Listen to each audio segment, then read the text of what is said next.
Okay, right. Okay, shall we start? Let's start. Is that okay? People who come later will join, and in the discussion, we'll continue anyway.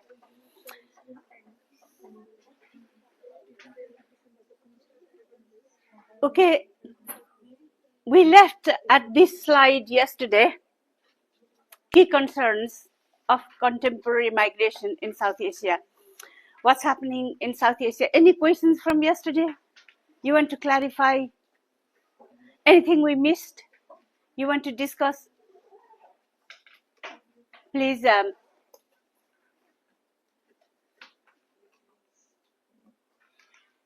No?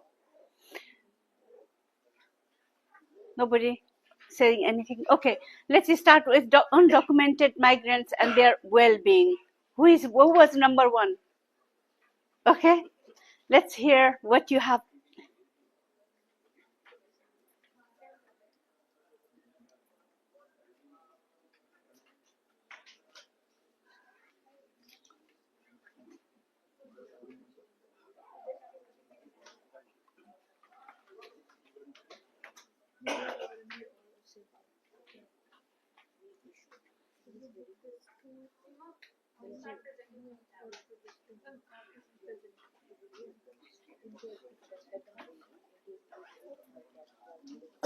Let's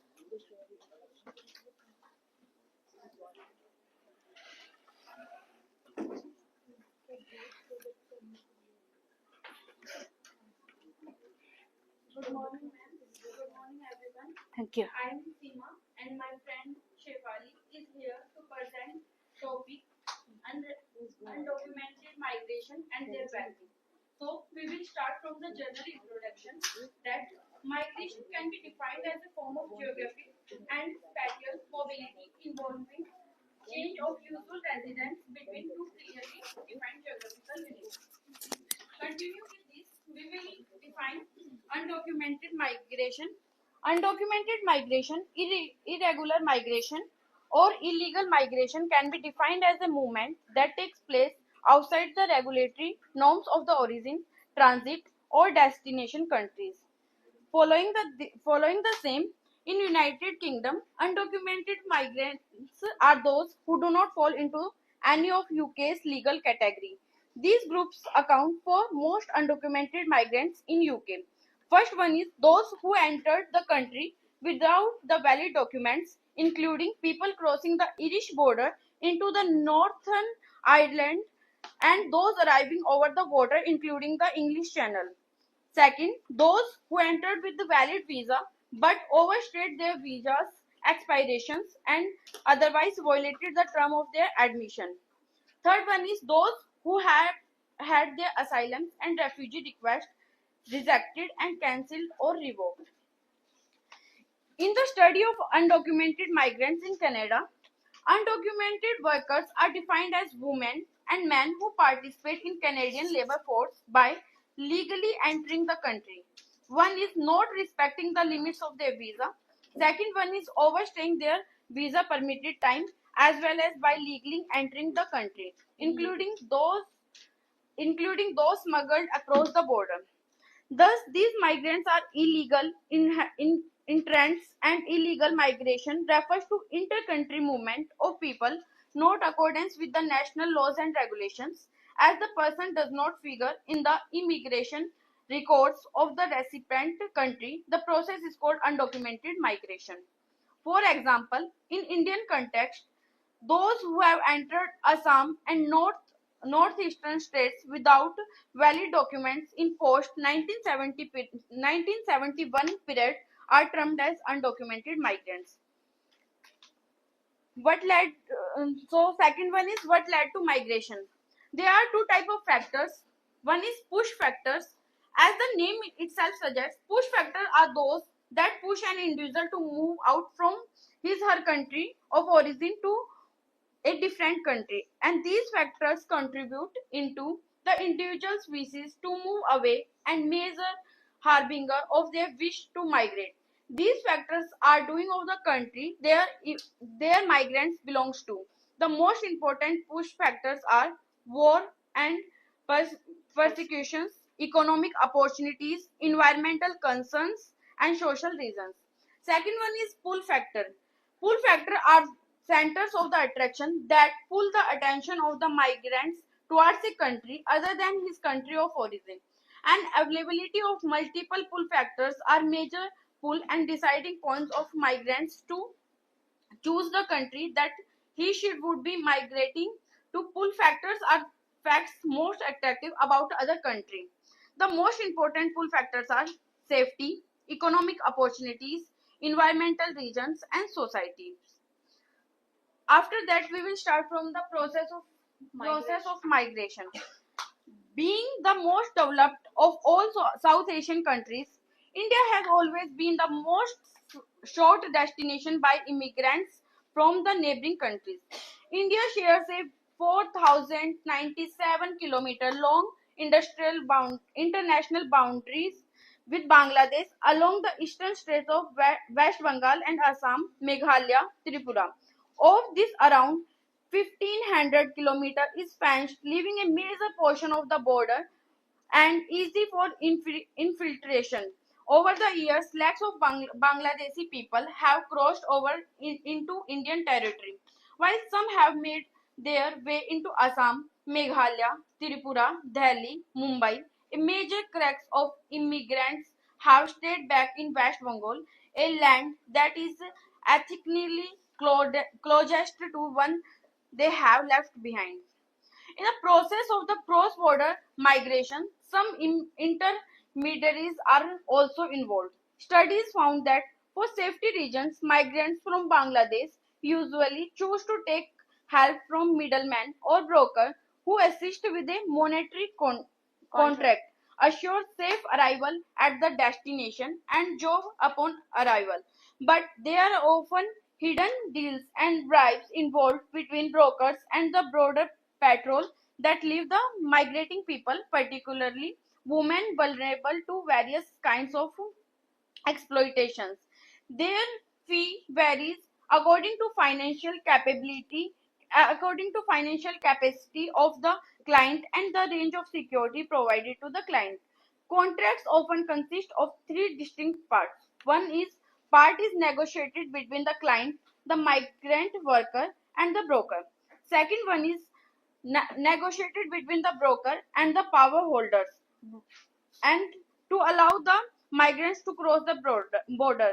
And this sometimes comes with the additional and unspoken expectations whereby the broker sometimes offer broader official sex with a female migrant of his choice. The third part is negotiated between multi broker, one is India, one in Bangladesh, to arrange employment at the destination. Thus, the lives of these people are put on stake and the risk for survival at the destination increases by leap and bounds. After that, migrants' vulnerability in a process of migration. Undocumented migration is a choice driven by the extreme poverty and lack of alternative livelihood options at the source. This means uh, in a country when people are extremely poor, then they choose to migrate to other country for their survival. And although the goals and aspirations of both male and female migrants might be similar, their experience vary greatly. The journey across the international border can be dangerous event and many migrants face harassment, violence, stigma, discrimination and remain at the risk of HIV infection, particularly when they cross borders at their destinations and when they go back home. Their experience are affected by country of origin, the process of recruitment to migration and gender. The main perpec- the main perpetrators of this harassment are border security personal guards and transporters.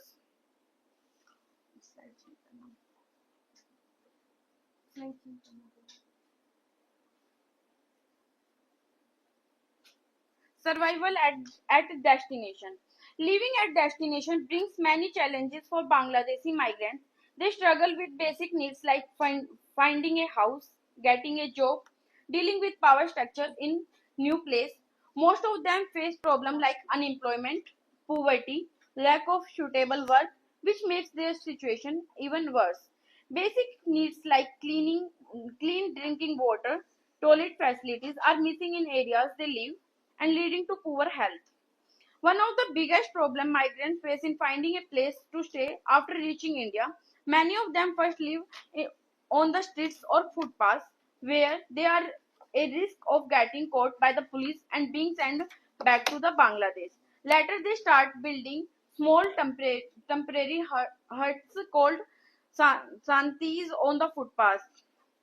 Most of these migrants find work in informal sector, which means they do not have secure jobs. They work as a domestic workers, construction labor, rickshaw pullers, rag pickers. Men usually do casual labor jobs like working as monsoons, machines, small traders, vendors, rickshaw pullers. Nearly half of women are housewives while others work as domestic helpers. Jobs are usually found through broker or relative who already live there. They live in slums, squatters, settlements that are very unhygienic, making them more likely to suffer from disease. Health issues are common, and many migrants are at risk of serious illness like HIV and AIDS because of their living conditions and risky lifestyles. Some women work as bar dancers because it helps them earn money easily. Others who work in factories or as maids are sometimes harassed by their employers. The areas where these migrants stay are also unsafe. They face problems like theft, crime, sexual harassment, and violence. Even though these areas have very few facilities, they have no choice but to live there because their lack of money and legal documents needed to live in better places. So from here, my friend will start the laws of regulating migration in various nations. So, in order to explore the well being of the undocumented migrants, we first need to see what are the laws that are there for migrants. So, since the 1980s, international migration has increased, especially outside legal channels by land, air, or by sea. Policies usually focus on security instead of human rights, and that is very disheartening. Ignoring that even irregular migrants, that are those not protected by refugee laws or UNHCR, may still need and deserve protection under international human rights laws. These needs may arise from unsafe conditions either in their home countries or in the countries they travel through or they settle in. Although human rights law exists, there is still a gap in how these are applied to the migrants. Instead of creating new binding treaties, experts suggest a soft law approach based on, first, using existing human rights laws to create guiding principles for vulnerable, irregular migrants. Second is by improving interagency cooperation to implement these principles. The need for soft law.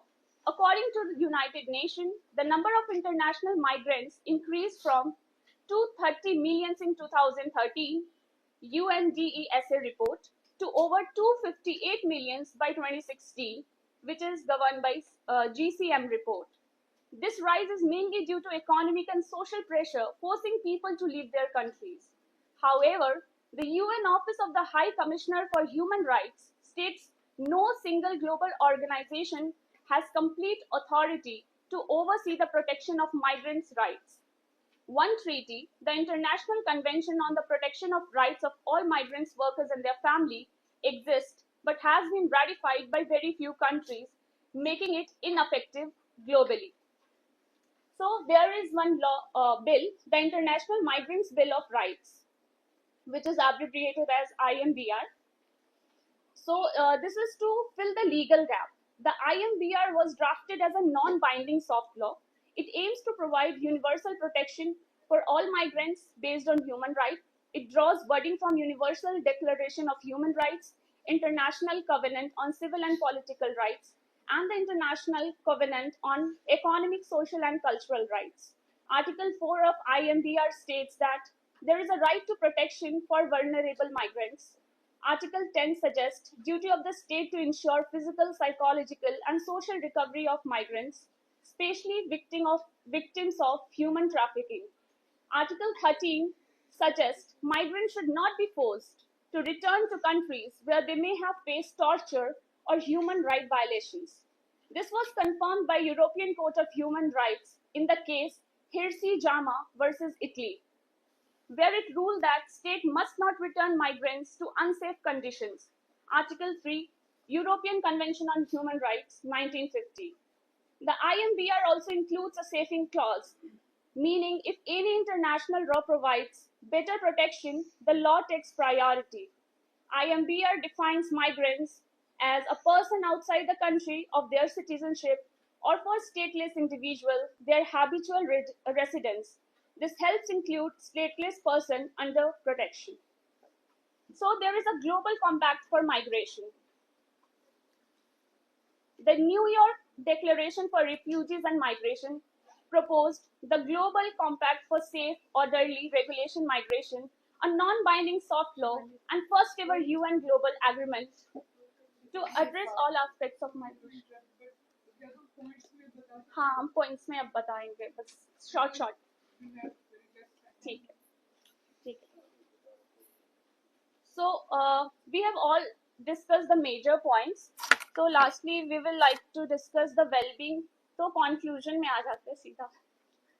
So there are mainly two types of, as we have already discussed, migrants, the documented and the undocumented, and the difference between them we have already seen. So there should be a development efforts in the source migration. One important point that I have seen while reading this is undocumented versus illegal, which term to use. So in 1975, the UN General Assembly recommended that the term non-documented or irregular migrant should not be used as it is dehumanizing, and no human being is illegal. So this one point I want to bring it out. And there should be, again, administrative reforms, economic reforms in terms of regarding to illegal migrants, which we should not say. Undocumented would be more preferred term. So thank you. I'll end up here. Thank you. Thank you so much. It was a very comprehensive presentation. Thank you, ma'am. You have learned a lot. Yes.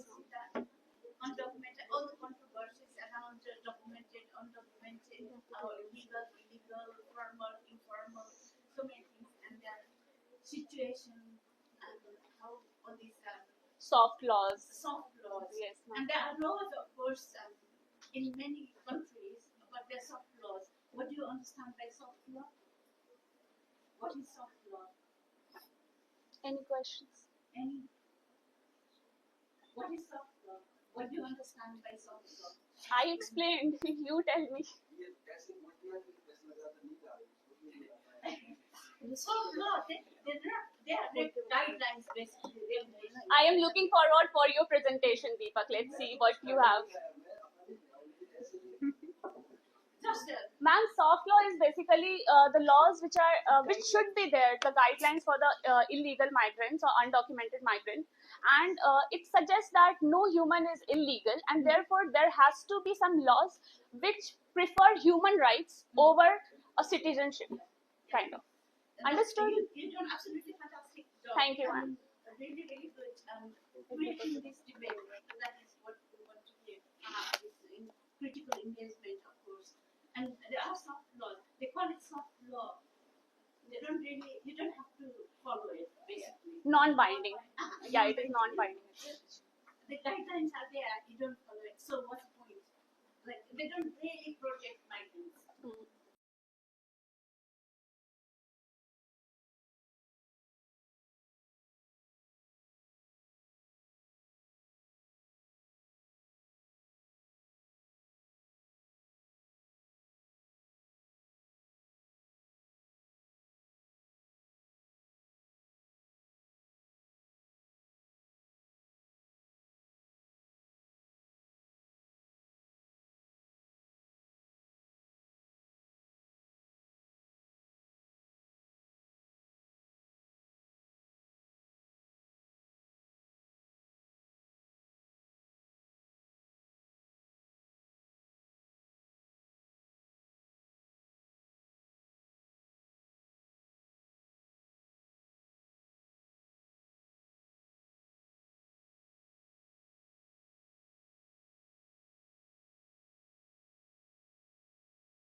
Can you hear me? Okay.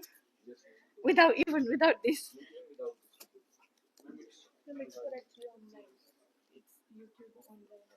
Okay. Oh, is it? All right. Okay. Oh, that helps to record. Okay, that was very good.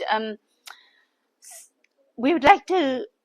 Any questions from undocumented migrants and their well-beings? It will come back. Discussion will continue until Friday. So we're not finishing this, not closing this chapter now. Okay, it's just a continuous process. Let's move on to brain drain. Group number 2.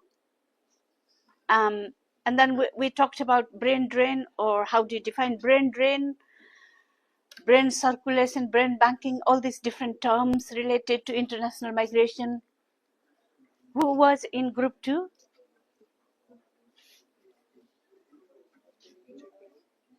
Number 2. Oh, you were in number 2. And you with, who else was there? Okay. So, let's move on to number 3 then. Who was in number 3? Depopulation in rural areas because of migration. This is very important topic as well. Are you ready, or you want? I want just 5 minutes. Till then, I could stay within the. Okay. Yeah. Yeah. If you need the.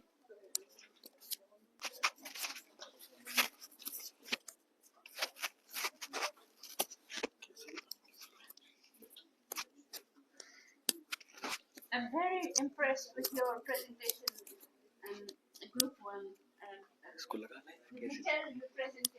That was very good. कैसे लगाएंगे इसे?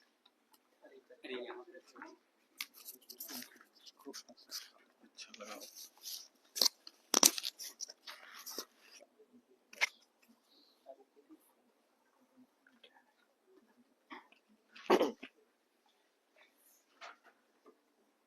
So my topic is depopulation in rural areas. So thus my study examined 6 rural welfare indicators, that is labor, livelihood activities, income, food security, land use, rural development. And this study is very content specific. Positive as well as negative outcomes are there. The immediate impact is the loss labor effect, which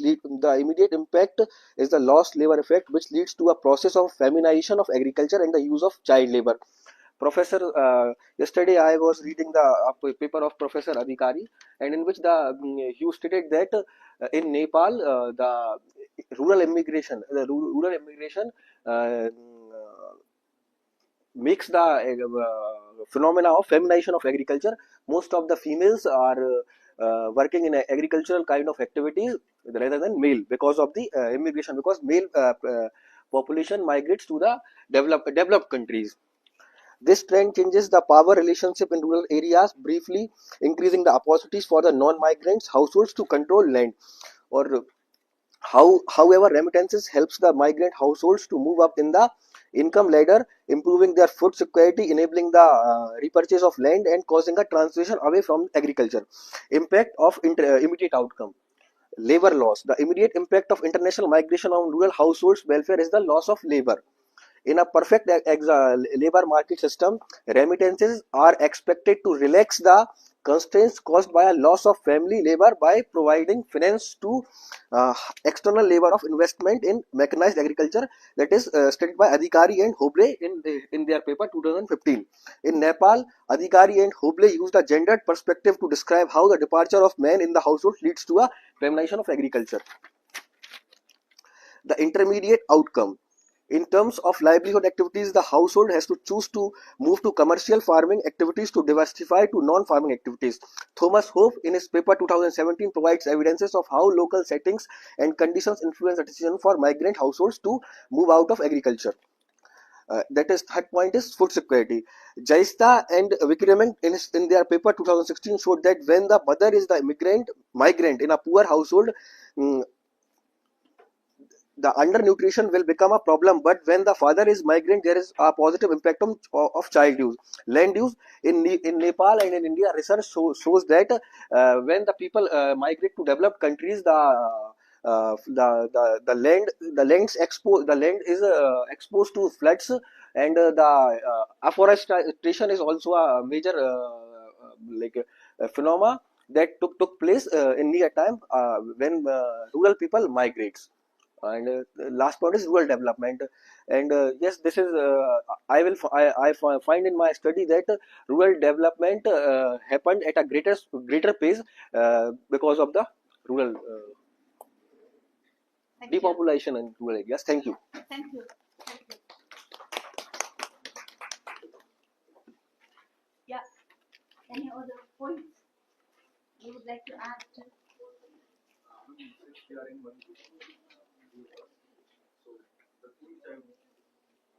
You can. Yeah. Yeah.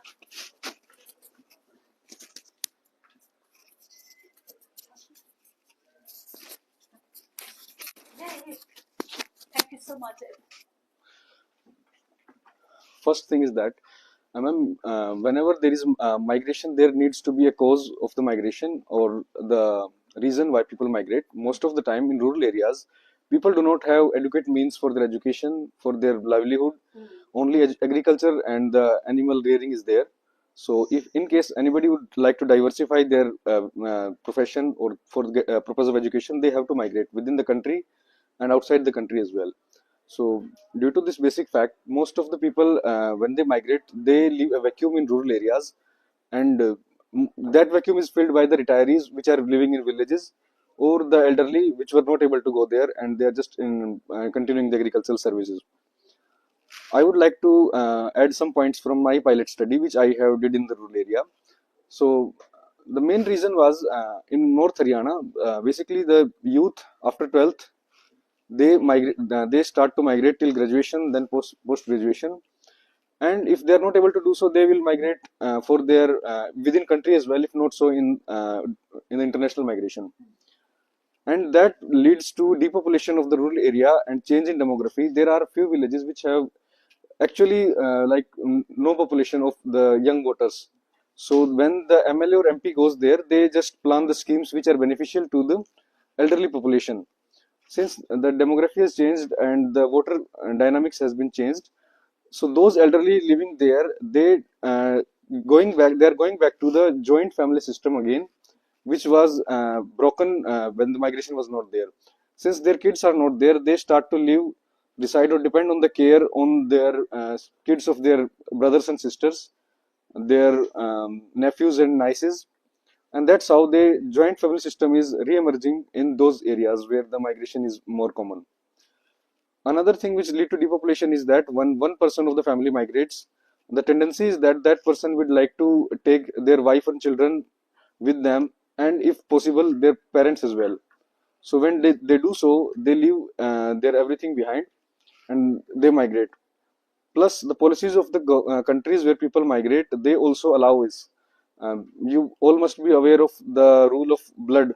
When you are permanent citizen of a country, or you are acquiring the citizen of that particular country, you are able to uh, sponsor till the third degree or second degree your blood relatives, and it will be easier for them to get visas. So because of that policy also, people are leaving the rural areas and going there. Moreover, the healthcare condition in the rural hinterlands in India is not so well developed, and the elderly population whose sons or daughters in Western countries, they are aware of much more better techniques and healthcare facilities. So they also want their parents to be treated there, and that's also reason that when the people who are crippled or facing some disease, they also try to migrate to the foreign land. So these are the few points which are leading to the depopulation of the villages in rural areas, not only India but everywhere else. But the difference is that nowadays in Haryana, the return migration rate is very low. So once the people leave, they leave for the permanent. They leave with the target in mind that we are leaving this country permanently, and more so in the case of illegal migration, because if you are migrating illegally, the chances of you returning back to your country are slim. So all these factors combined, and they lead to the depopulation in rural areas, and we are facing it day to day in our lives. And another thing which yesterday Rajesh Gill ma'am said, that was also true in case of Haryana as well, in northern part, that the schools don't have children, or the colleges, maybe colleges, private colleges, there used to be a particular industry of private colleges after 10 plus 2 for nursing, for polytechnical, for all those purposes, for engineering colleges you can find everywhere. Here you have the colleges of education as well, but that industry was getting flopped because people were not going there. Instead, they will take admission in government universities, and if they are not able to do so, they will go outside. So the colleges are empty all over there. So this industry is also coming down with that. So that's how I would like to, explain the situation of depopulation in rural areas, particularly in Haryana. And consequences of depopulation. Consequences as well. Thank you. That was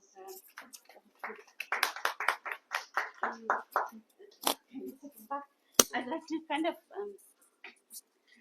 just comment and summarize. Yeah, please do. If I'm not wrong, I did hear that you said when people migrate, they tend to take their families. Yeah. And Deepak, on the other hand, said women are more agriculturally indulged in the activities, and they are there in rural areas, and the male are not. Don't you think that? I specifically mentioned Shefali, Nepal, in Nepal. Yeah. Specifically mentioned Nepal, and he is talking about Haryana only. So, Context is specific. I would like to add one thing. First of all, it's geography specific. Then another thing is that not only it is specific to certain area, but where there is labor is not even done by in Haryana, you will see that the agriculture labor is not even done by the men, let alone the women. So it is mostly dependent upon the migrant laborers from Uttar Pradesh and Bihar, irrespective of the gender. So when people are depending upon them, so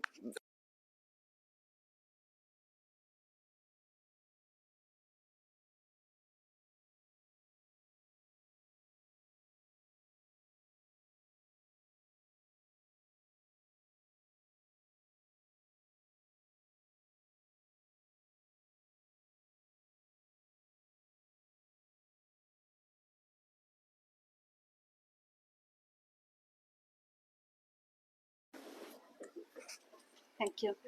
I just want to clarify a few things. I think both presentations, in my understanding, are correct. This paper on Nepal agriculture, feminization of agriculture, that was written some times ago. It wasn't me. It was my colleague I know who does work on agriculture and migration and agriculture, abandonment of rural areas, and women have no choice but to kind of grow vegetables and grain and survive. But gradually, because of urbanization, they move into urban centers, and rural areas getting really empty completely. How the land is getting just completely abandoned, and houses padlocked, and weed growing in their garden and everything else. So that was probably about 10-15 years ago, that same area where that research was done had changed now. So we heard that it's very context specific and time is specific as well. And yours is more contemporary. Yes, in Haryana. People migrate, sometimes they take their family with them, and until if they're not settled in destination country or destination place, wherever it is, they can't take, and the family get left behind anywhere. There are lots of areas to discuss. So key issue is that in Haryana we have like absentee landlordism type of agriculture. People generally don't go there in their own field. They get it done by the help of labor or machines. So in the case of Nepal, that is not so, because Nepali people till their own soil. So this is also a difference. And also those that paper was based on hilly area where their land is small. The land is small. And you really have to work very hard to grow for survival.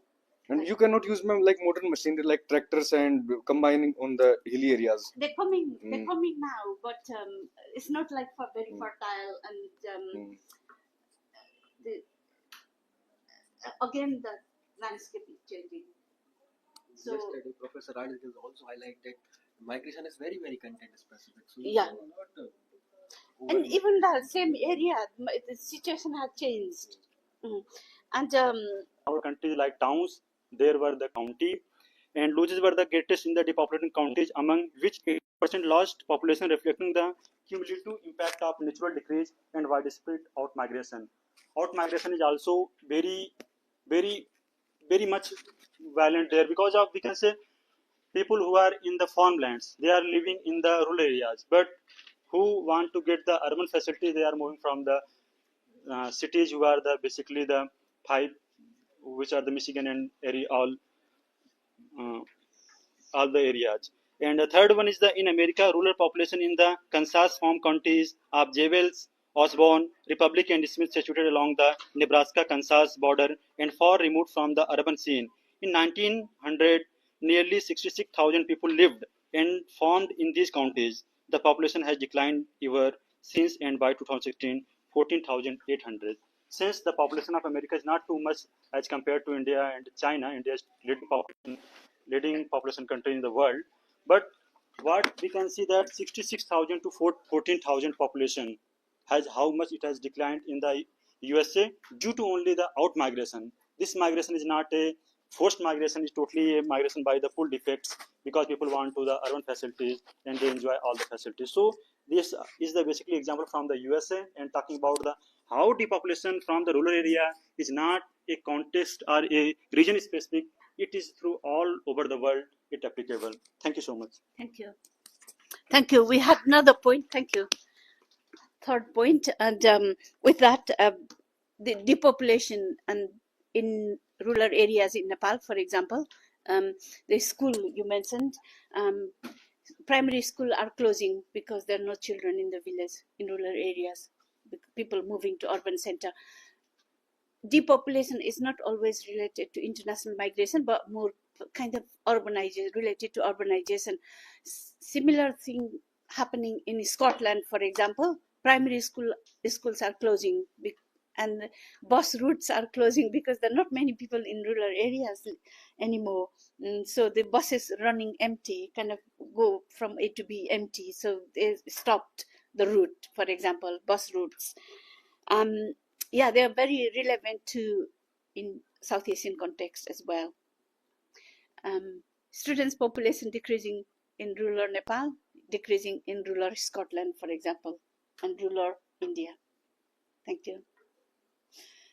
Okay, are we ready for point number 2, brain drain? You wanted 2 minutes, you got 20. So group number 2, you ready to talk about brain drain? The concern, key concern. Sorry? You want to go last? Okay. Right. Number 4. She wants to do for.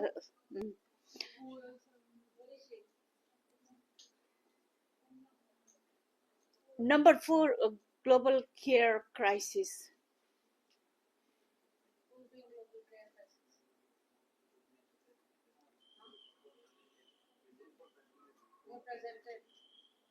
No presenter here. No, they are presented as well. Another topic. Actually, groups have taken topics by themselves. Okay. So it's not according to the number. Oh, okay. Taken it by themselves. So who took the global care crisis topic? They didn't. It's a very important. Yeah. Important. Any idea what is global care crisis? Any idea? Yes. Global care crisis basically talking about the when population is increasing and migrating for one place. Like people want to go from the rural area to live in Mumbai. I taking about example Mumbai. So there is a more overburden on the healthcare systems. So healthcare system is totally collapsed sometimes because in a place that is ghetto, people living they have not much carrying capacity of that area. But more than people are leaving that place. So there is a more pressure on the healthcare system, and healthcare system collapse at peak time. In India, we can say that in COVID era, we have seen that how Indian healthcare system has been collapsed. So it is totally, there also a factor that migration people, because going from the rural area to urban areas, living one place, and that is the over creating a situation of the overburden of the healthcare system, and this is the collapse basically. Radha is an expert on global care crisis. I think you were going to say something, were you? Global care crisis. Yeah. No, actually, my colleague has actually explained that very well, but I would just add that care crisis is happening because when the young people move out of the places, the remaining population is mostly elderly or the children. Yeah. Who both need care. And for taking care of them, we don't have as much of young people over there. Like mothers and fathers both are migrating. Mothers are migrating in case of Philippines, or fathers are migrating in the rest of the world. So that leads to a care crisis to the children or the elderly which are left in their household. Yeah, that is exactly what it is. For example, all these nurses and care workers made moving to work from South India, for example, moving to work in the Gulf or to America, and who is looking after their children and elderly and sick people. That's kind of care deficit, losing people who care for the family. And also in developed countries, for example, developed or rich countries like America, they have a care crisis as well, because only women care is perceived as women's work. It's like almost stereotypical, but it has been a women's work. When women started working in formal sector, going out to do some jobs, for example, teaching, or in other industry, they leave their children behind. They need some support to look after their children and elderly, say American women entering to other jobs. Then women from low income countries, middle income countries will go there to look after somebody else's child or children or family, to provide care, work as a maid or helper, and then leaving their own behind. So there is a care chain, that is called global care chain, and it has been like described as care crisis because we need more carer now with the increased population, like life expectancy, and nobody to look after elderly and children at home. Okay, just very briefly about global care crisis. So, who is? Yes, please. Yes. So actually, this whole idea of migration, came to my mind because I am one of the person working on this global care chain care crisis issue, because we have a lot of migration of especially health workers, like you're saying. So it is not necessary that there is a collapse of the health system, then only there will be migration, because the care crisis exists at different level. One is like in the population, people, we know that there is a lot of elderly population in the developed countries. So there is lack of health workers, especially people who will look after this elderly population. And we have the concept of care homes also. So many health workers from the developing countries, they migrate to work to fill the gaps with respect to these health workers in hospitals and in these nursing homes, these care homes, where they work as care workers. So yesterday we were discussing about women going from India or other places on student visa, or some other route. So what? Yeah. So that's what it's a global. That's what she was saying. Like women in developed countries are moving out of their home to work, and that care part which they were doing earlier is being replaced by women from the developing countries and doing the same work. See, the domestic labor, that domestic work is being replaced by another set of women. So this is a gender issue. So there is a GCC model that we see with respect to this, global care crisis. So we refer to that GCC model, and on basis of that, how we see there is a movement of workers, especially women, gender, from the developing countries to the developed nations. So we have work on that, and you can check it further. There's a lot of work actually. I don't want to get. That is one of the key concerns of international migration currently. Okay, particularly from South Asia, because lots of women migrate to work in the Gulf. And other rich countries like Japan, for example, they have declining population as well because of low birth rate and like increasing life expectancy. There's like super elderly people there, and they need women and or care worker from other countries to look after their children. And like Philippines is a good example. You said that's really, I think we covered quite a bit in that topic. Next one, let's move on to migrant death, injuries, and ill treatment. Yeah, great. Are you coming here?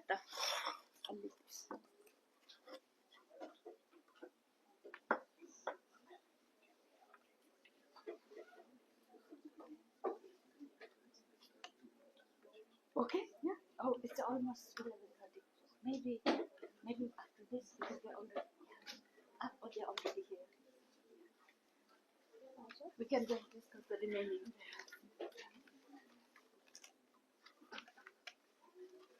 Can please sit down. Yeah. Okay.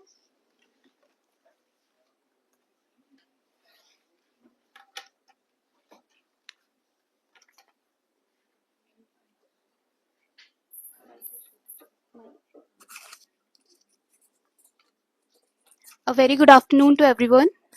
Today we are going to give presentation on the migration, death, injuries, and ill treatments. So, firstly, we go through the introduction. Irregular migration has emerged as a critical global challenges, often exposing migrants to life-threatening condition, exploration, and serves human right violation. This study examines the death, injuries, and ill treatment of migrants using unauthorized routes, with a specific focus on the recent 2024 deportation of the Indian national from the United States. Through this case, the research highlight the systematic violence embedded in broader control mechanisms and the social political neglect faced by the migrant before, during, and after the further journey. So let's move toward the what is migration and why it's happened. We already know about migration, but still I want to introduce, I want to say something about migration. Migration is the movement of people from one place to another, usually across geographical boundaries, with the intention of sailing temporary or permanently in a new location. There are the types of migration, which is the internal migration and the international migration. Why does migration happen? Migration happen due to a mixed push and pull factor, which we already studied through yesterday session. Push factor is related to the political conflicts happen, the disaster, which push the people to go from another country, to migrate from their own country to another countries.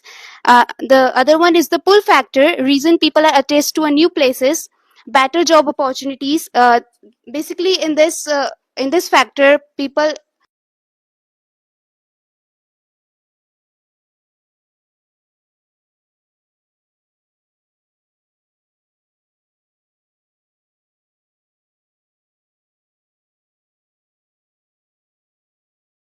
nations. So now move toward the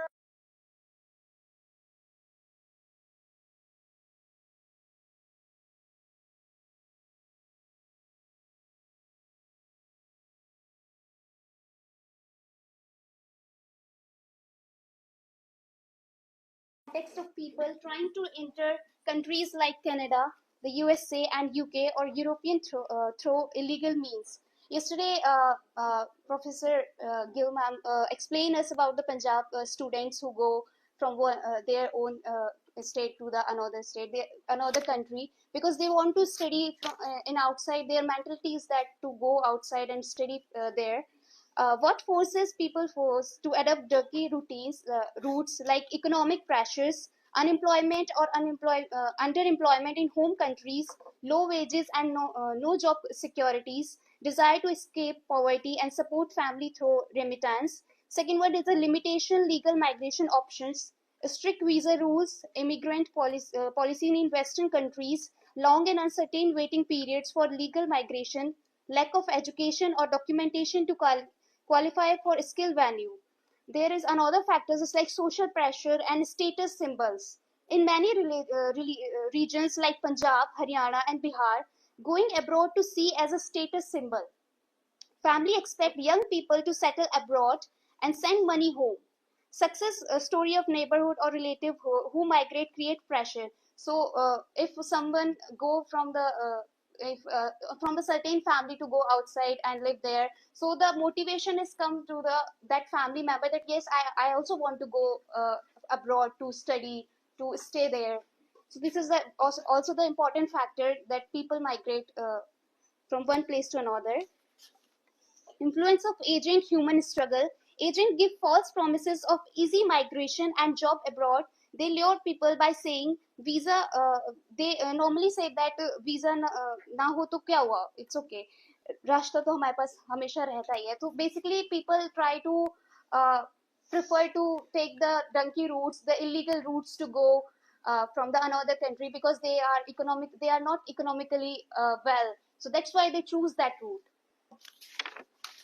By choosing that route, they faces a lot of issues related, just like they faces like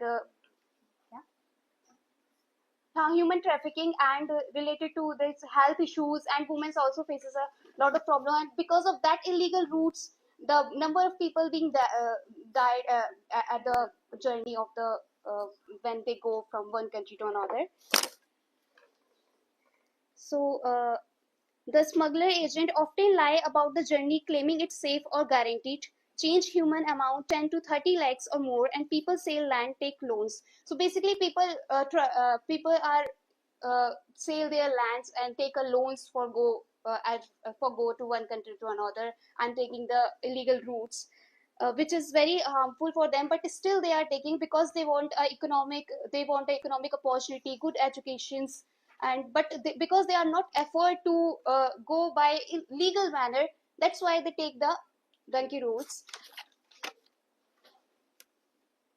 Life after reaching the destination, often live in fear of deportation, work as a cheap labor in illegal or exploitative job, paid less than minimum wage, no medical insecure or labor rights. So basically, when they reach their destination, they are not sure. That's like it's not compulsory they got the good life, and they faces a lot of problems there, just like related to household where they live, and the discrimination they face by the country government.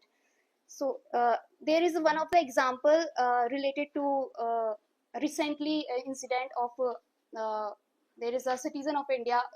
His name is Akash, and he's from Karnal, Haryana. He go through the donkey routes in US, but because of there is recently one of another case related to US where sent the 50 illegal immigrants to India, and he's also one of them in that members, and he's like he used that route because he feel like he want to live there and want to stay there. He want a good opportunity for their family members, but he can't. But that's why he used that route to go another country like US. So there is another case, Drain Gap, South America. Hundreds of Indians and South Asian migrants have attempted the dangerous jungle crossing between Columbus and Panama.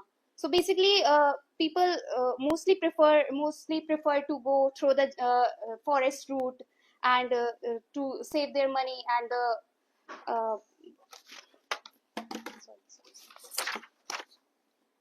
the another case study is the Mexico and Eastern Europe, draining inhuman campus, suffer from injuries due to abuse, fall, starvation, or the wild animal attacks. So mostly people also use the Mexico and Eastern Europe to go from the another country to use illegal things, but still they using that by like they using that because I'm very nervous.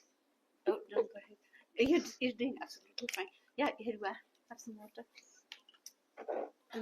Because the legal routes are not available for them, they have to use whatever route is there, basically. Yeah. Good. We have the session on Dundee migration. Yes. So it will.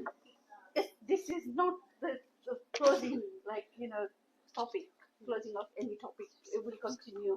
So Sorry, ma'am, for this. thank you. Really Oh sorry. no, you done absolutely fine.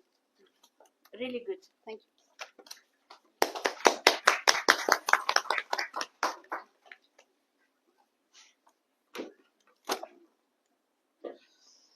कल मैं एक article पढ़ रहा था इसी से related कि जो साउथ एशिया के जो अपने कंट्री आसपास जैसे इंडिया हो गया, नेपाल हो गया, बांग्लादेश हो गया, पाकिस्तान हो गया, वहाँ के लोग जब माइग्रेट करके जाते हैं, इलीगल हो या लीगली जाते हैं, तो उनको कई सारे इशू फेस करना पड़ता है।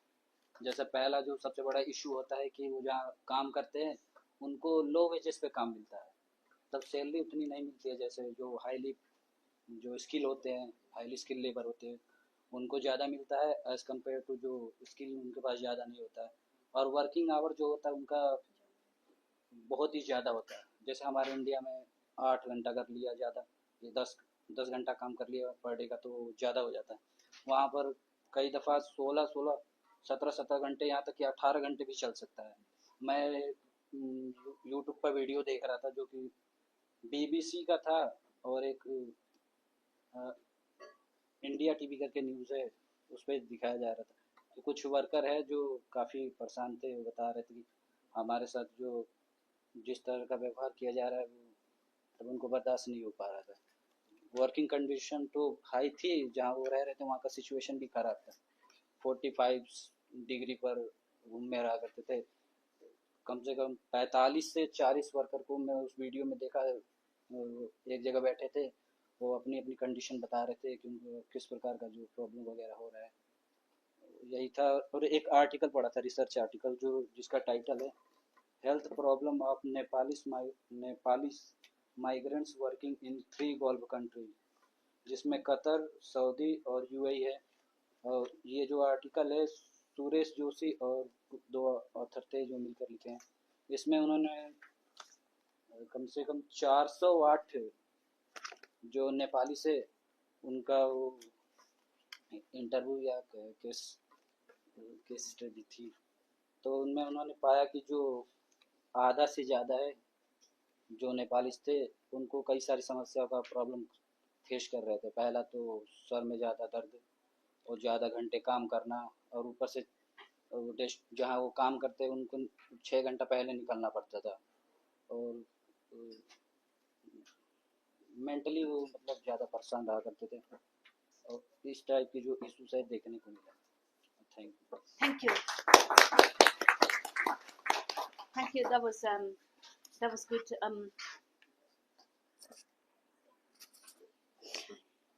Just summarizing this point, migrants' death, injury, ill treatment.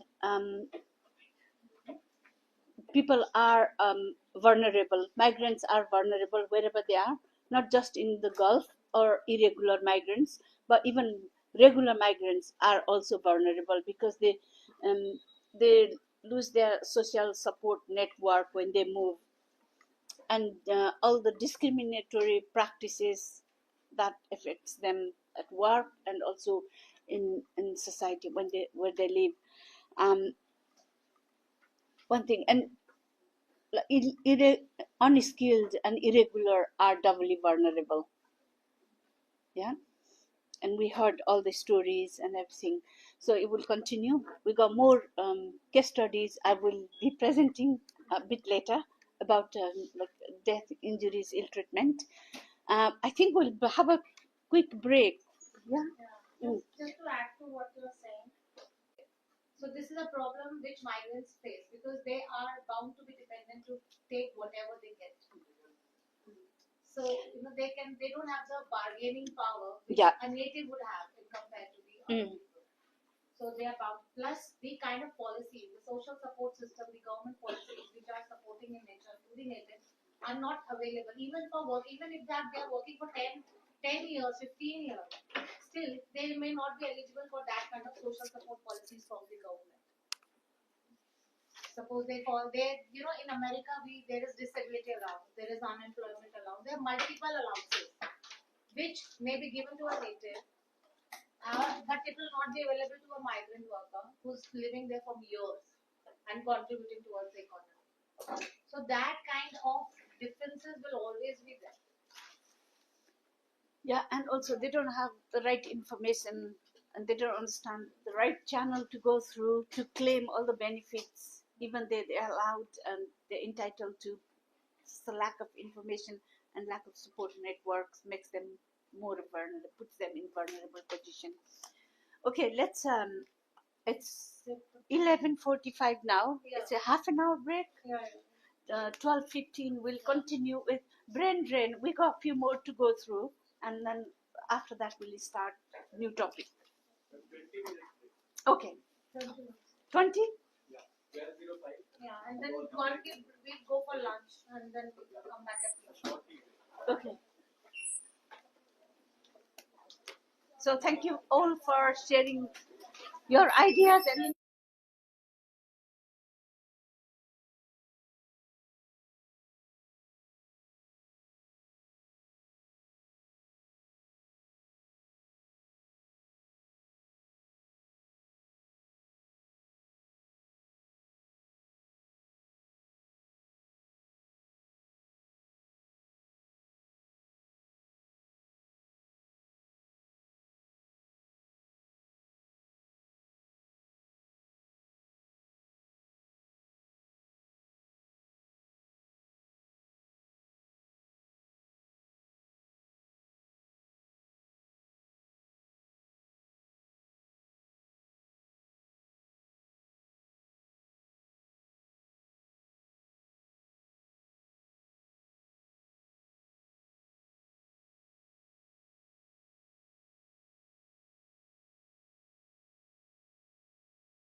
Hello.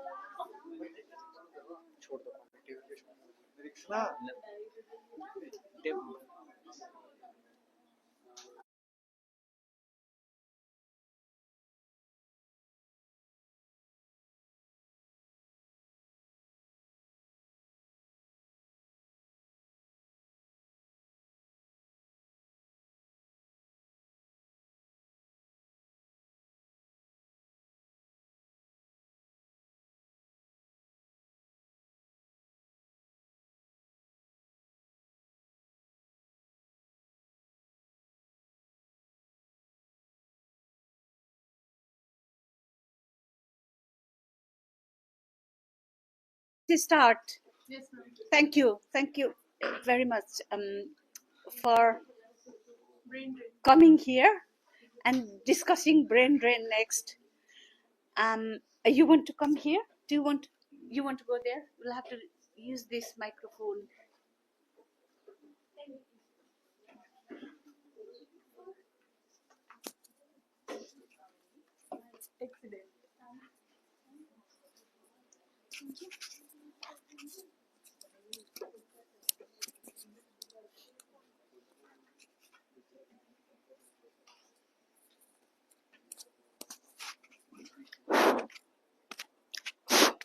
It's not working. It's not supposed to be sounding. It is supposed to sit like there. Okay. Good afternoon, everyone.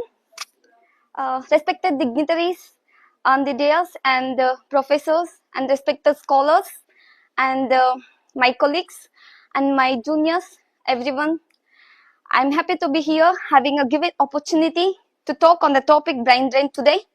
So I will just have a little bit introduction and then I will go some points like over what are the potential benefits of brain drain and then what are the drawbacks of brain drain and then I will go little other terms related to brain drain like brain gain and brain waste and brain rotting and brain drainage, and after that I'm going to talk about some definitions.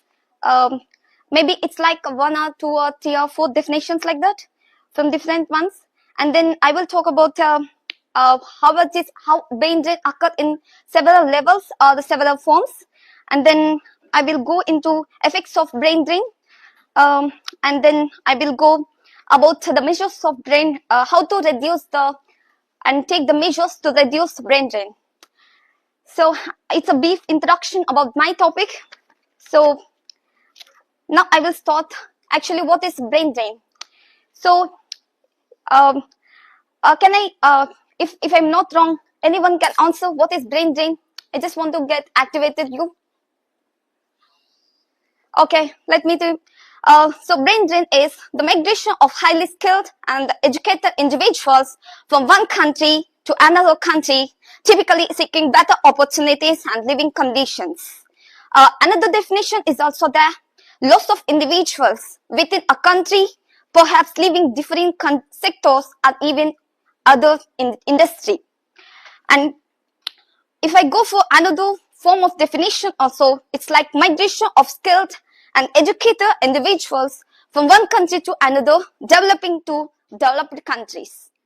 And then what are the causes of brain drain? So if I talk about the causes of brain drain, factors like lack of opportunities, low salaries, better working conditions, and political instability in source country can lead to brain drain. Okay, and then what are the consequences of brain drain? Brain drain negatively impact source countries' economic growth and innovation, and benefiting the receiving country. And then I go for the potential benefits of a brain drain. Brain drain led influx of skilled labor and innovation and the benefiting economic growth. For migrants, it's like brain drain of a chance for professionals to improve the career, earn high salaries, and enjoy better living conditions. And what are the drawbacks of brain drain? If we talk about brain drain drawbacks, that is for source countries. Drawback for source countries, it's like brain drain can result in loss of skilled labor and innovation and the negative impact on economic growth. And about for the diaspora. Drawback for diaspora. It's like brain drain can create sense of disconnection from home country and challenged into new culture. Okay, these are the drawbacks of brain drain. And now I want to mention, I already mentioned in my introduction that I'm going to talk about brain drain and brain waste and reverse brain drain and brain rotting and brain drainage. Then what is brain gain? Brain gain is a reverse brain drain and skilled individuals return home country can benefit for source country. Okay. And then what is brain waste? Situation where country highly skilled individuals are underutilized and remain unemployed even though they have valuable skills. I'm sorry, it's valuable skills. And then reverse brain drain. Okay. The phenomenon, I just want to make you note down these like words, at least brain gain, brain waste, and the reverse brain drain, because these words will come and will give you some knowledge about it. And then reverse brain drain. What is a reverse brain drain? The phenomenon, skilled individuals returning to home country after going abroad. And then what is about brain rotting? It's a brain rot. It is actually a slang term used nowadays, like used online, and describe negative impact of excessive consumption of low quality and mind numbing. It's like mind numbing and content. And then what is brain drainage? Now I'm come to brain drainage. It's actually a biological term, I think, if you know it. So it is a surgical procedure to drain excess cerebrospinal fluid from ventricles fluid filled cavity in your brain. Okay, it's a science term. We need to work on it because we are sociologists. And then what about brain drain? When it's like brain drain occur, I already mentioned in brain drain and levels, right? So now I will go into the brain drain of organizational level and industrial level, and then we proceed.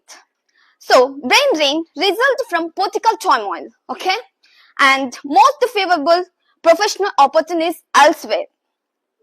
So, and brain drain is also perceived for better working and better payment and benefits, upward mobility in another company or another industry, but not in the home country.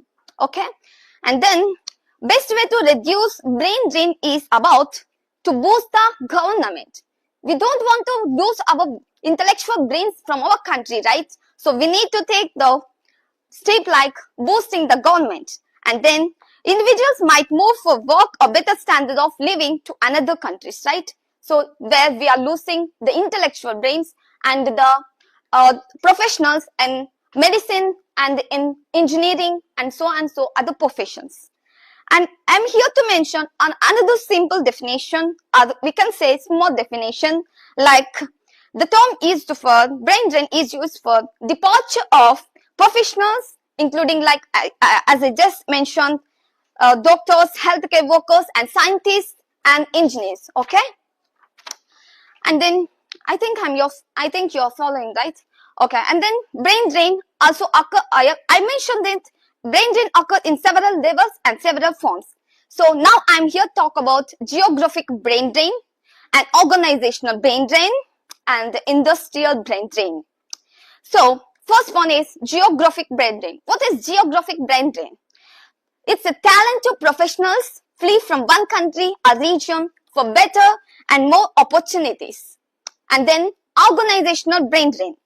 It is about talent of working from one company because of instability in that company or lack of opportunity within the company. They are moving to other countries. And then I'm here to mention about third one, industrial brain drain. What is industrial brain drain?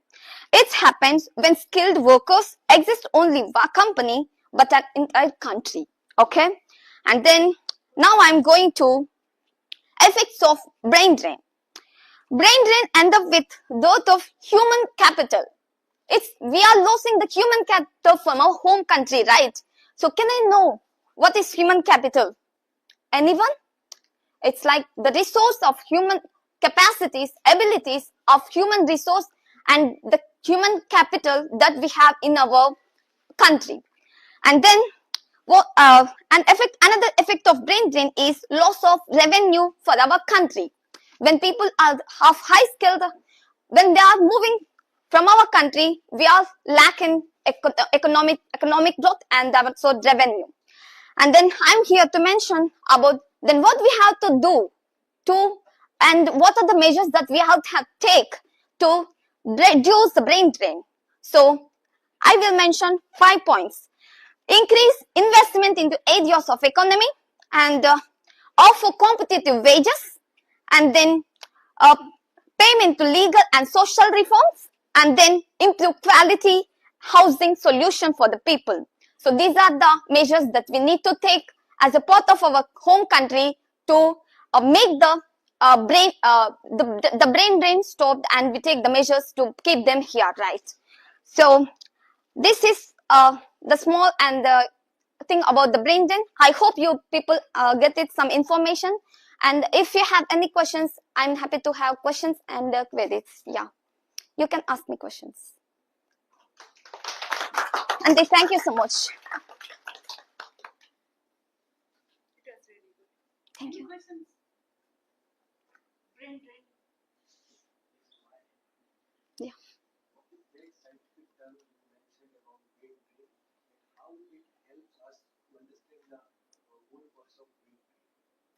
Come again.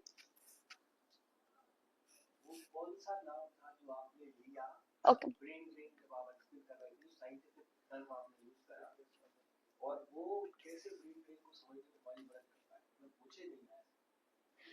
I mentioned it right.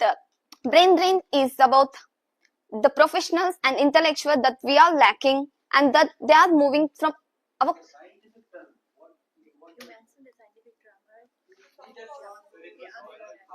Oh, it's not a scientific term, okay? It's like another word, like not another word for brain drain. It's like related words, like brain gain, brain drain, and brain rotting, and brain. I think I just 1 second. I have to brain drainage. It's brain drainage, okay? It is a biology term. It is a biology term, not a scientific term, okay? If I'm sorry if I mentioned it as a scientific term, but it is a biological term, which was used in surgical procedures, like to drain excess cerebrospinal fluid from ventricles cavity in your brain. So I also need to take.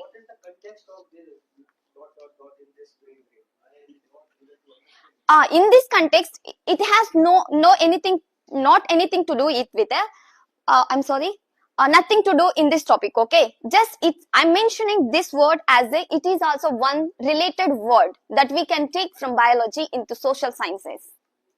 I hope you get it. Yeah. If it is not I can see what you're trying to say, but I hope everybody else can see it as well. It's not related to human capital loss, but it's related to it's a medical term. Yeah. Basically, we have brain and we have cerebrospinal fluid in our brain. It goes down to our spine, and sometimes people have medical surgical procedure to do some tests of our brain and spinal cord, which is not related to loss of human capital. But just the language similarity. Yeah. Good. It's not related. It's not related. That's why I mentioned already. We can discuss some related words. Sounds similar. Yeah. It has meaning, of course, but not in social science, but in medical science. Yeah. That's it, ma'am.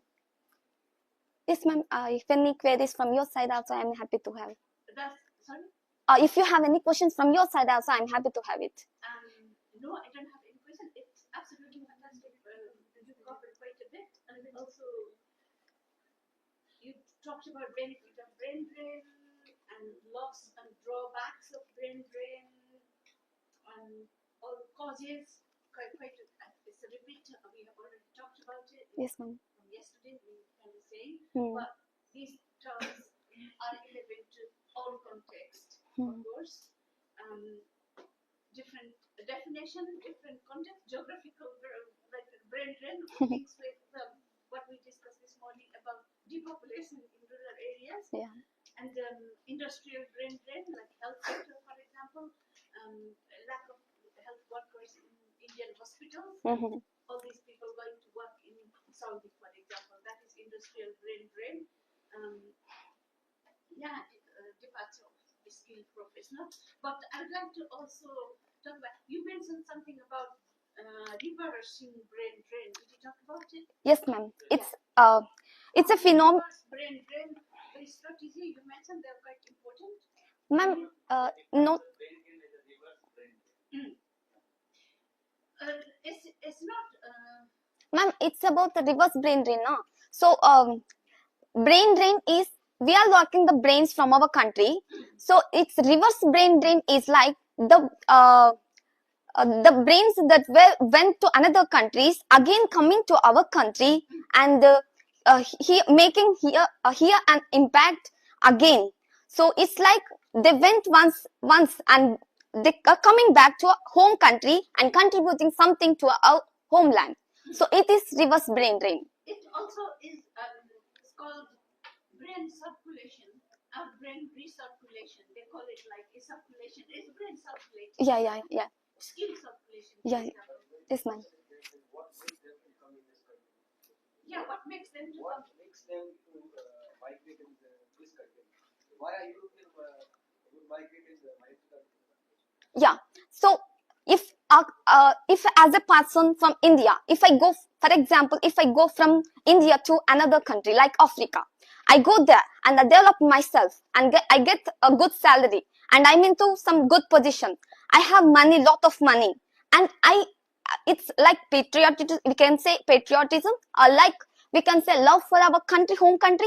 So I may think like once upon a time I want to go to my homeland and to contribute something because of the attachment that I have, or the patriotism that I have, or the love that I have to my home country. Yeah. And also there are a lot of factors like it comes with pandemic because this is corona के time में हम देखते हैं कि जब loss हुआ job का तो लोग वापस home town गए ये factor use हुआ and also it may be development but वो momentary रहा ना But as for this now, I think there is no such policies, right? Yeah, and it is a case. It's like a case. and if there are certain changes in the legislation of a particular country Okay. in that case also if it is like harming the interest of an individual Yeah. if it's harming the interest of an individual then they are bound to get back to their Yeah. Yeah, that's a very interesting But it's discussion going on. Just one person at a time.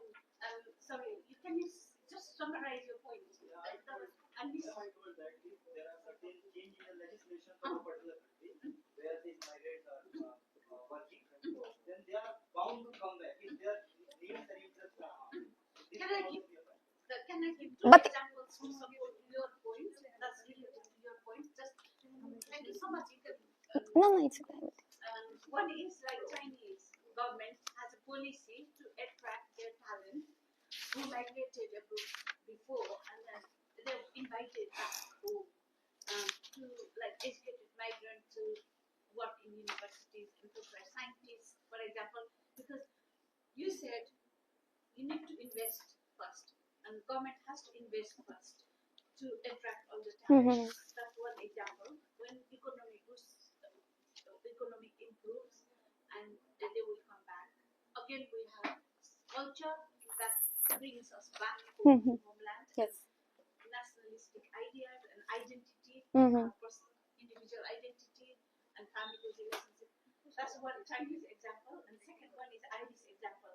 Apparently Ireland, particularly in Southern Ireland, lots of people migrated to the US when there was Irish famine years ago, a decade, century ago.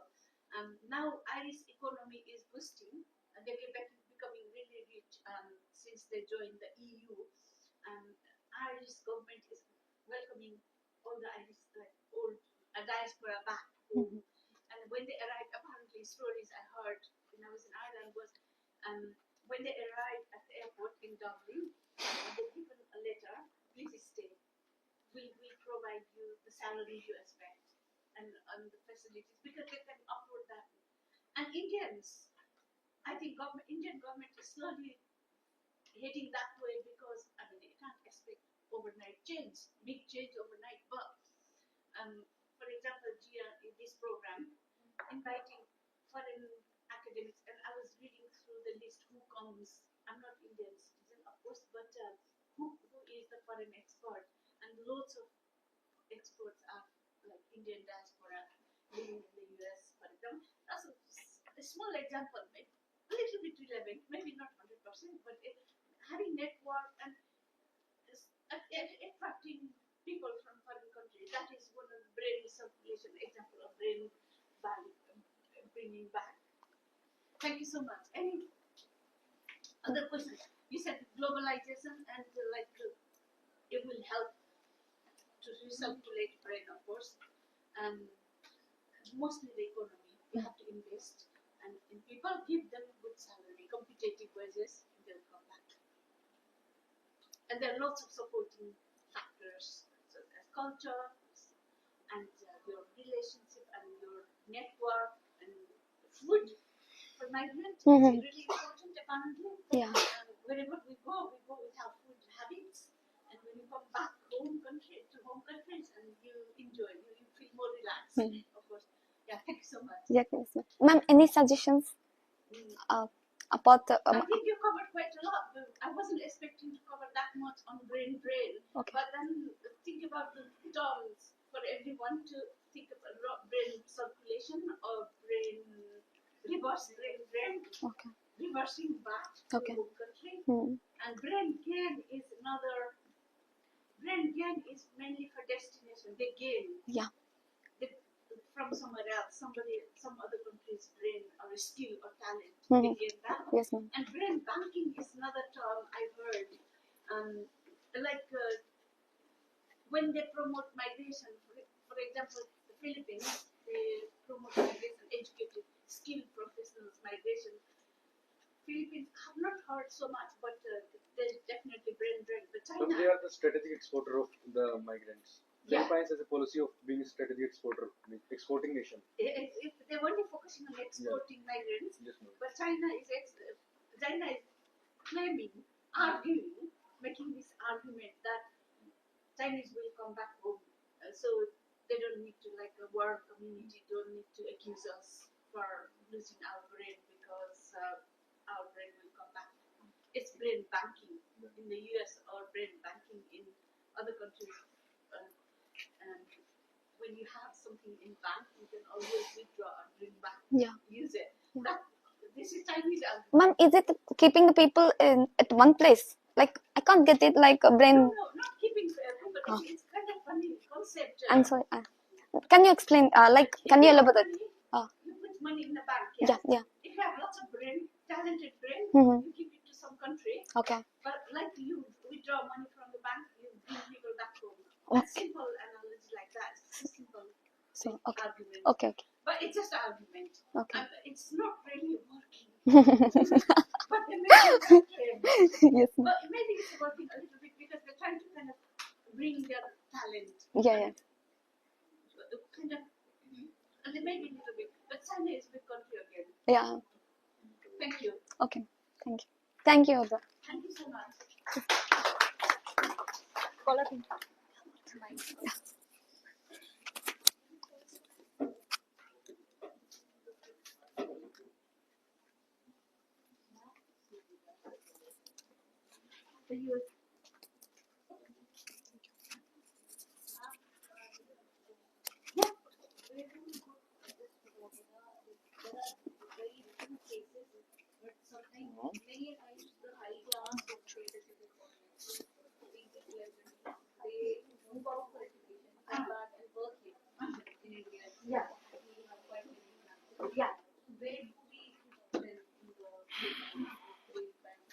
I know they're exceptional, aren't they? Because I've never seen any literature any work on like celebrity and all these international talent, for example.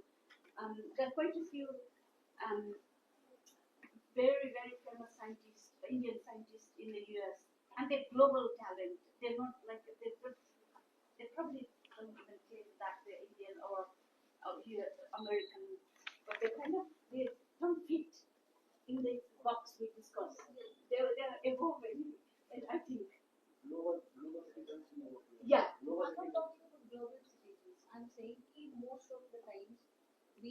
quite many examples, those because of social media and everything. Yeah. That for higher education, people go out. Yeah. From high class society. Yeah. Yeah. They come back and they an example of temporary migration. They have access to their economic support. They have that criteria fixed, so they go have a good education from standard university. Then they come here because they are established. They have established family there in certain fixed couple of things, right? No, there's also celebrating high class society people. Like there's that is a temporary migration. It's like you're talking about what is this cricket player? Yeah, he's migrating around the world. It doesn't really fit in our discussion, does it? Because it's beyond our kind of class thing. And also there's some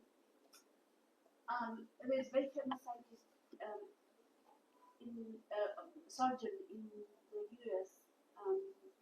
He's a global scientist of course, but he was originally from India. And when America will claim him as American citizen, of course he's American citizen, and he doesn't see him as brain drain because his father was a doctor. He migrated to America. It's Atul Gawande. You know Atul Gawande? Like it's a very very successful scientists, and they don't really fit in contemporary migration discussion or discourses or any theories. I see your point, but I can't really. I don't have the answer for. What I can think of is it has a huge impact. Of course. Social media, through social media, Yeah. keep bringing our middle class society there. Yeah. And impacting. Of course, it has huge impact because everybody like aspires to have that would become like these people. That's kind of beneficial as well. Like if you have you gain skills, you gain good education, and you invest in your own home country, then it could be a very positive. Absolutely, totally, yeah, totally. It's still not. I've not answered your question, but are you happy with the discussion? Yeah, I see your point, but yes, there could be role model for our economy and for our country and everything. Yeah, thank you. Sorry. You go ahead. So a very gentle afternoon to everyone present here. As we have discussed a lot regarding this topic migration, beginning from the very basic level, its definition, and going on through various aspects like brain drain, then rural depopulation. So now I would like to discuss about the migration governance and cross-border migration, a challenging issue. To begin with, the United Nations Secretary General Antonio Guterres has stated that migration is a fact of life and a force for good, emphasizing its potential for promoting knowledge exchange, economic growth, and cooperation. But there is also another aspect of it, that is the challenges that are faced. So the Migration Governance Indicators, a global perspective report released by International Organization for Migration in 2019, distills a crucial insight regarding migration governance from data gathered across 49 countries from 2015 to 2019.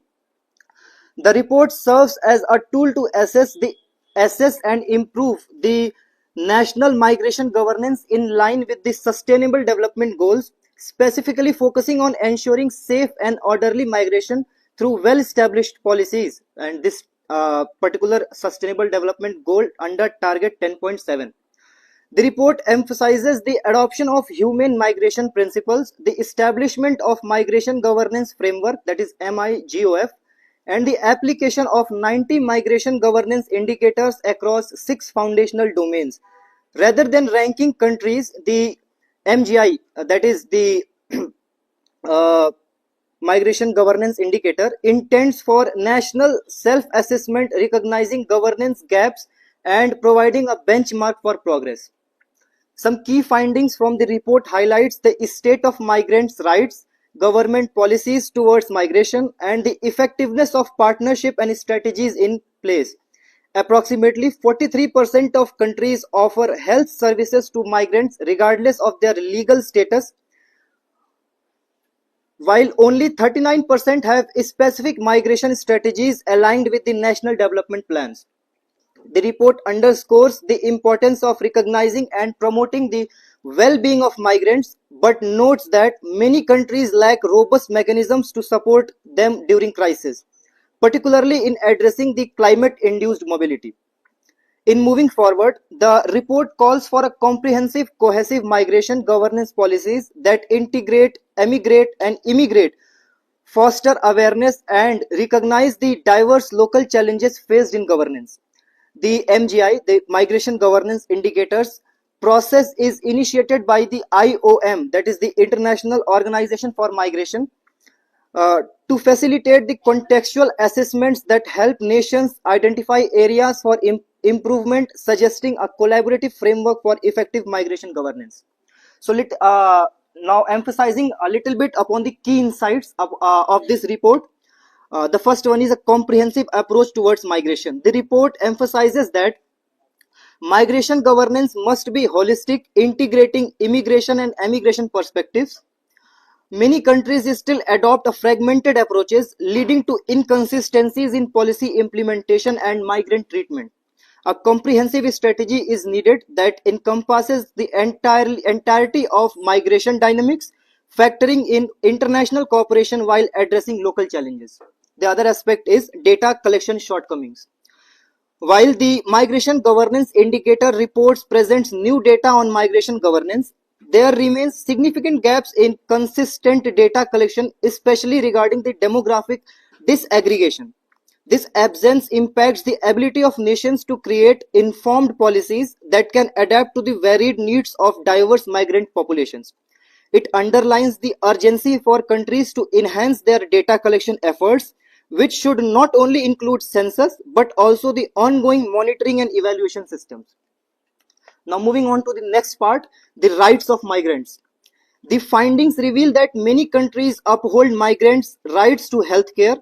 However, they often fail to provide comprehensive protections in other areas. While 43% of countries allow access to health services regardless of legal status, broader protections for the employment and economic integrations are lacking and can vary significantly depending on the legal framework of each country. The other aspect is interagency cooperation. The migration governance indicators findings indicate that only 55% of the countries have a clearly defined migration strategies, with many lacking interdepartmental coordinations mechanisms to maximize their effectiveness. This underlines the need for a cohesive national policy that incorporates multiple government layers and sectors, ensuring that migration governance is supported uniformly. The other aspect is partnerships with non-state actors such as the non-governmental organizations, civil society organizations, pressure groups, etc.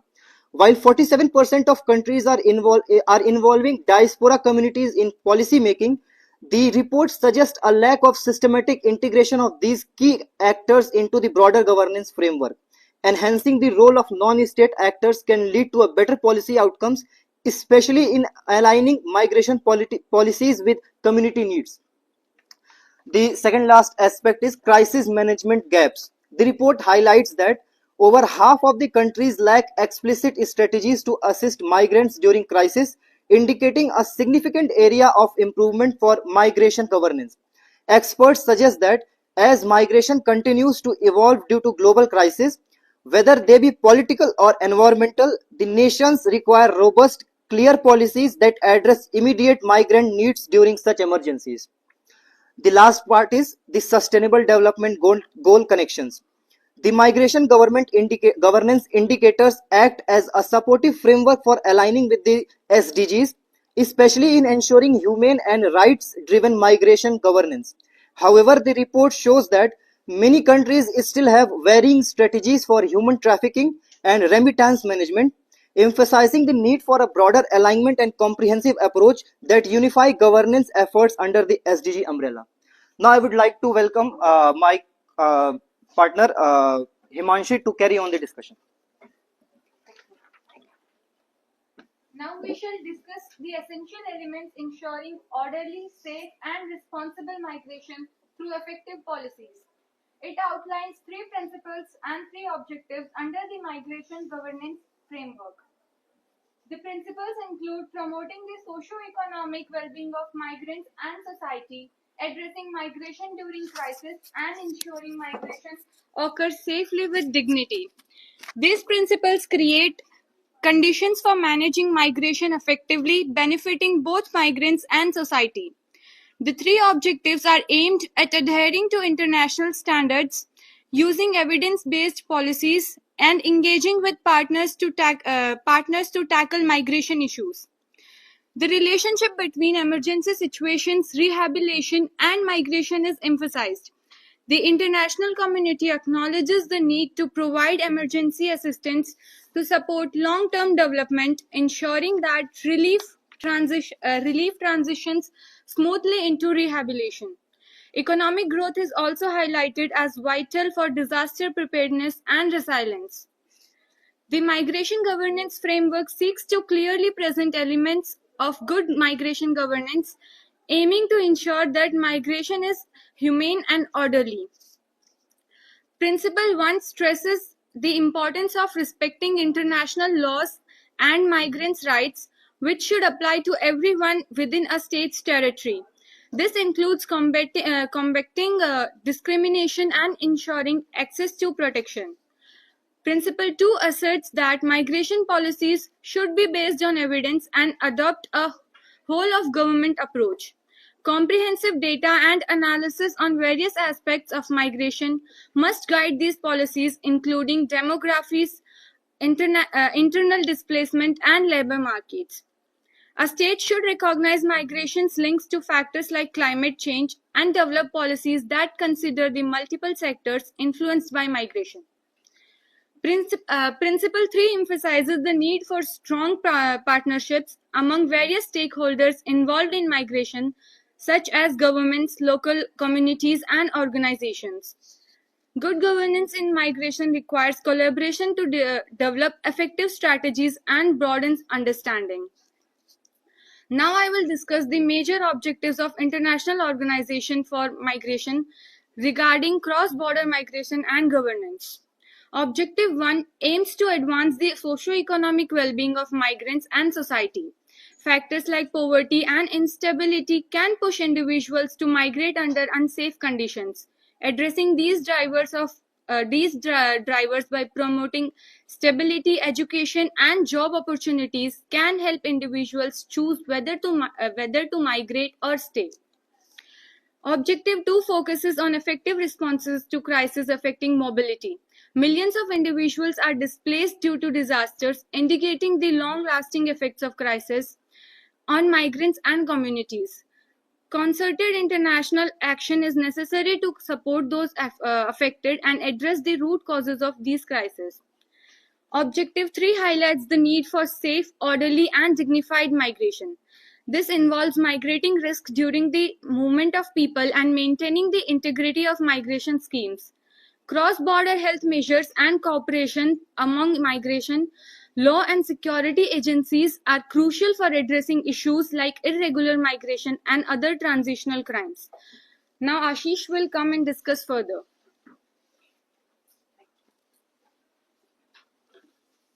Thank you, Himanshi. Now we are moving towards challenges in implementing policies on cross-border migration. First one is political and geopolitical challenges, sovereignty concerns. Countries prioritizing border control often resisting external pressure to adopt more open migration policies. Bilateral, multilateral disputes, conflicting interest between origin and transit and destination countries can hinder cooperation. Populist and anti-immigration sentiments, rising nationalism in some countries leads to stricter policies, making consensus difficult. Another one is economic and labor market challenges, demand versus resistance. While some economics needs migrants labor, example healthcare and agriculture, local workers may oppose migration due to job competition fear. And informal labor market, many migrants work in unregulated sectors, making policies informants sorry enforce, enfor, enforcement difficult. So the cost of integration, providing houses, healthcare, and education for migrants strain public resources. Third one is legal and administrative challenges and the complex bureaucracies. Lengthy procedures and visa system creates backlogs. Inconsistent policies, frequent policies shifts, example sudden border closures, disrupt migration management, and there is a lack of standardization. Different countries have varying asylums and work permit rules, leading to confusion for the migrants. Human rights and ethical concern, refugee protection. Balancing order security with obligation under international law, refugee convention, exploiting and trafficking, reinforcements, weak, weak reinforcements allows human trafficking and forced labor to thrive. Detention conditions, overcrowded migrants detention centers raise human rights issues. Logistically and operational challenges, border surveillance, large remote area, example US, Mexico, and these are hard to monitor. Smuggling networks, criminal activities, criminal organization adapt quickly to policy changes. Return and deportation issues, many countries resist taking back deported migration due to political and economic reasons. So moving towards conclusion, the Migration Governance Indicator, a global perspective report, serves a pivotal resource for the understanding and enhancing global migration governance system. Through careful examination of national policies and frameworks, it highlights significant gaps and opportunities within the migration governance, urging countries to adopt inclusive strategies that consider the complexities of migration patterns. And the report advocates for ongoing assessment and adoption. It stresses the importance of stakeholder engagement and building strong partnerships among governments, civil societies, and diaspora communities. By fostering a collaborative approach rooted in data-driven insights and holistic global development framework, the finding not only illuminate the state of migration governance, but also provide a roadmap for continuous improvement tailored into unique needs of each country. And its migrants conveying the crucial message that no individual should be left behind in the pursuit of coherent and effective migration governance. Thank you. Thank you.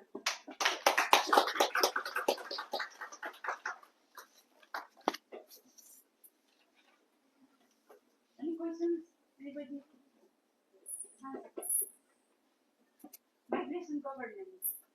What do we understand by the term migration governance?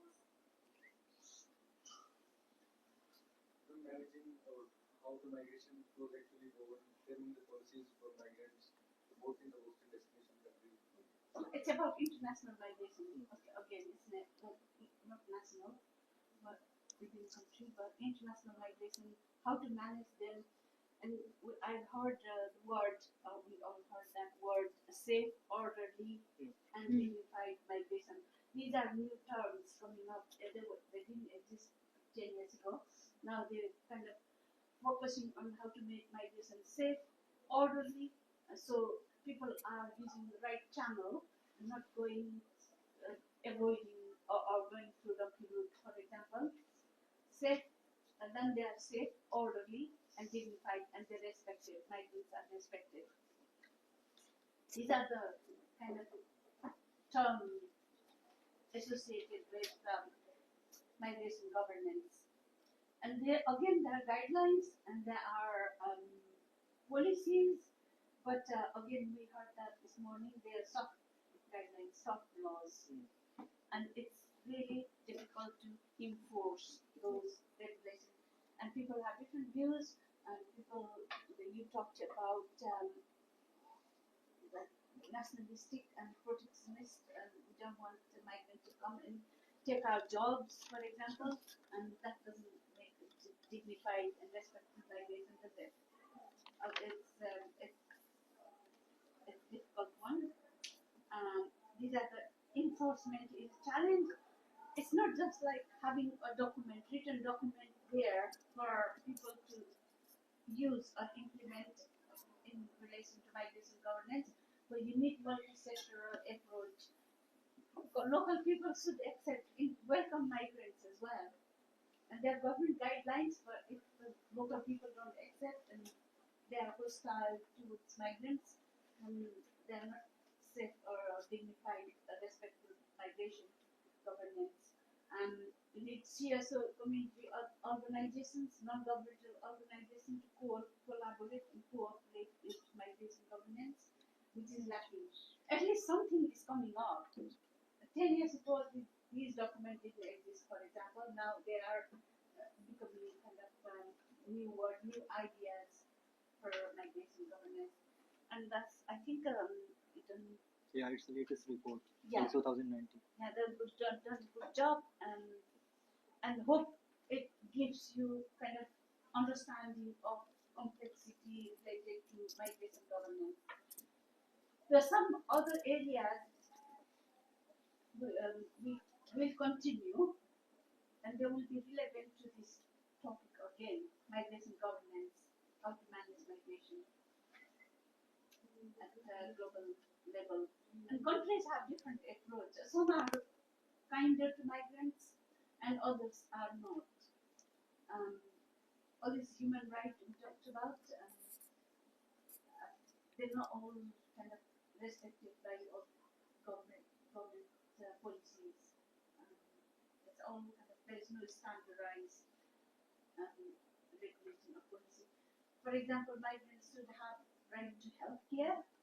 Not all countries provide health care to migrants. For example, UK was one of the kind of very generous towards migrants, but in recent years, even they are very susceptible, like they suspect migrants, and it's not simple for migrants to get health care in the UK. So why is there a need to reduce to the migration?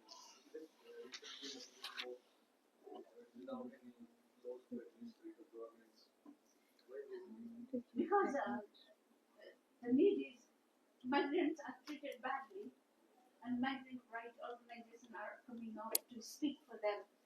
I had a slide yesterday. All these people dying on the route, like going from one country to another. All these Afghan migrants. But that they have chosen it for themselves. So, like the route they have chosen it. So they will continue to do so even if there is a strong administration controlling the migration. No, not all. We can't generalize it. Not all. If we have like laws and the administrative rights proper, then it will give the citizens to have more security and the safe feeling. Yeah. Than just normally giving that they have safe. You will, yeah. We will see some examples of why migration governance is needed. We will have some case studies, I hope, in next 3 days. We'll clarify them. It's important point. Why do we need it? Why can't migrants just choose the right path? But not all have the information they need and resources they need to go through the right channel. And some are just exploited so badly. For example, South Asian migrants in the Gulf and in construction sites, and then brokerage involved, and all the false information, people smuggling and donkey migration, and all that kind of. It's very difficult for them to navigate. And the dream is so powerful that we want to go abroad, whatever is available. Okay. So, thank you so much. Thank you. We finished the key concern, but we'll move on to next. Are you okay to continue? Yes, ma'am. Yeah. Oh, thank you. I think I got slides there.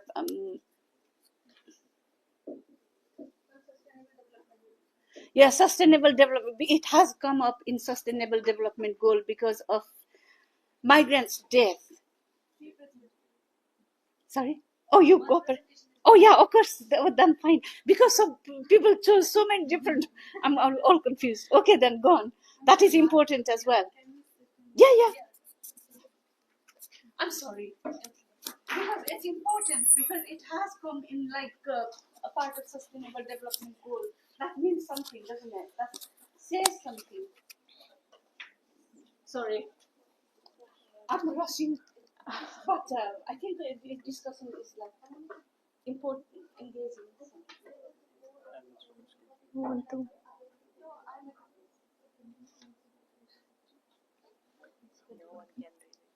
Okay, so good afternoon, everyone. This is Ananya Singh, and with my fellow teammates, we are going to discuss the last point in the key concern topic, that was sustainable development goals and decent work for all and migrant rights.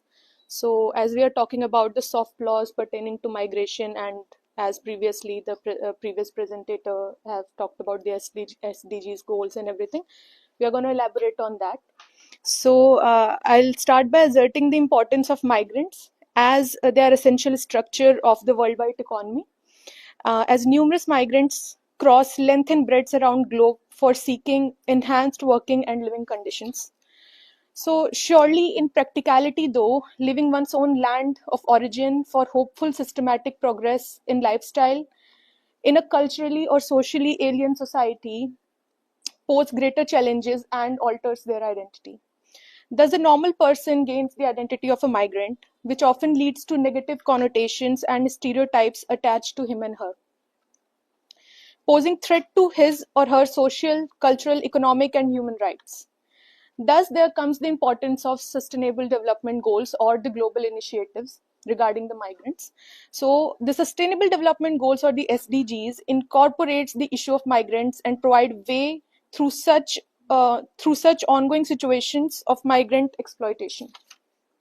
So I would like to specify certain SDGs that are relevant for our topic of migration and migrants. So the SDG goal 8, that is decent work and economic growth. SDG goal 10, that is reduced inequalities. And SDG goal 16, that is peace, justice, and strong institutions. They are targeted towards the migrant and in a broader aspect, the whole over labor issues concerning the globe and different nations. And under these SDGs, there are targeted sub goals such as 8.8 and 10.7 that specifically talk about the promotion of decent work conditions and reduction in unequal expression against migrant population. But there are persistent loopholes lingering around such SDGs. So we are gonna talk on that what are the loopholes actually. So if I'll specifically talk about SDG 8.7, that says, take immediate and effective measures to eradicate forced labor and modern slavery and human trafficking and secure the prohibition of child labor. Although it is talking about some serious issues, this SDG is indicative to the problem of migrants, but not clearly talk about the migrant as a whole. Another SDG 8.8, which talks about the protection of labor rights and promotion of safe and secure working conditions, again is an indicative of the problems of the migrants, but the clear dimensions are hence not provided. Then SDG goal 10 talks about reducing inequalities on social and economic levels, targeting poverty reduction. Under which SDG 10.2 talks about the universal social, economic, and political inclusion. Now, this is a very interesting point. When we talk about political inclusion and when we keep migrants in this debate, there would be various instances that we can see as an example. So thus assimilating migrant issue pertaining across globe and specifically in South Asian population, if we see, although this SDG talks about aiming the political inclusion, we can see that in India, the problem of Bangladeshi and Rohingya refugees, they are not politically assimilated. There are a lot of ongoing debates among these refugees that can come under forced migrants, right? Whereas there is a successful example in front of us that we can see. So the broader political and societal inclusion by the community and by the Indian government of the Tibetan migrants that happened previously. You know, it was a broader community that got assimilated into the Indian culture because of the pertaining issues going on between Tibet and China. This kind of assimilation can come under political inclusion that is, we can say, is a successful example targeting SDG 10.2. So, but interestingly, I would like to say that although Tibetan migrants were welcomed open-handedly, although they are subjected to the Foreigners Act of 1946 and that provided them limited citizenship opportunities in India, it is because India is not a signatory to the 1951 Refugee Convention and doesn't have any specific refugee protection laws. So we actually treat them as foreigners. They have a very limited citizenship, right? They cannot be naturalized as an Indian citizens until unless some specified points are being taken care of. From here on, this was an introductory aspect of SDGs and how as our previous presenter talks about, the national policies and the global initiatives, they are not parallel to each other. So we need a base framework where everything come in alignment. So now we will go on further and Hiba will take care of the decent workspace for migrants. Thank you. So let's continue with the concept of the promoting decent work for all migrant workers, a key to achieving sustainable development goal in South Asia. So meanwhile, talking about before the decent work, let me introduce what it is meant to be as a decent work. So decent work sum up the aspiration of a people in their working lives. It involves opportunity for works that is productive and deliver a fair income, security in the workplace and social protection for all, better prospects for personal development and social integration. Freedom for people to express their concerns, organize and participate in the decisions that affect their lives, and equality of opportunity and treatment for all women and men. So the decent work for all is a pressing concern in migration across the globe, despite the advancement brought about by the globalization. The increasing mobility of the workers across the borders has created a new opportunity for economic growth and development, but it has also led to a significant challenge for the migrant workers. One of the primary concerns is the lack of protection for the migrant workers' rights. In many countries, the migrant workers were excluded from national labor laws and social protection system, leaving them vulnerably to the exploited and abused category. The employers often take advantage of the migrant workers' vulnerable status, paying them low wages, denying them benefits, and subjecting them to the poor working condition. This is not only affect the well-being of the migrant workers, but also undermine the labor standards and wages of the native workers. The globalized economy has created a complex and often unregulated labor market where migrant workers are frequently employed in informal and very bad job conditions. These jobs were often lack social protection, job securities, and fair wages, making it difficult for them to work to earn a decent living. Furthermore, migrant workers may face language barriers. Then cultural difference was also there and limited access to the information about their rights, which can further exacerbate their vulnerability. Then let's talk about the ILO. The International Labour Organization has emphasized the importance of promoting the decent work for all, including the migrant workers.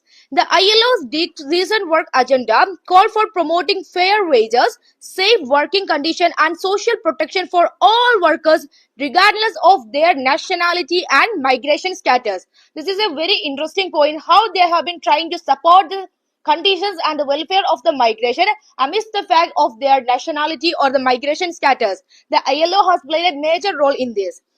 Then the productive employment and the decent work are key elements to achieving a fair globalization and poverty reduction.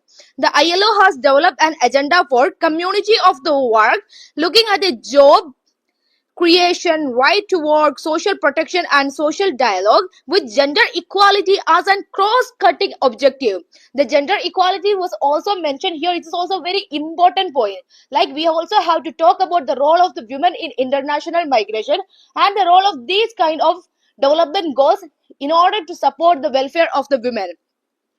Then there has been also an increased urgency among the international policy makers, particularly in the wake of the global financial and economic crisis of the 2008, to deliver quality job along with social protection and respect for the right at work to achieve sustainable, inclusive economic growth and for eliminating the poverty.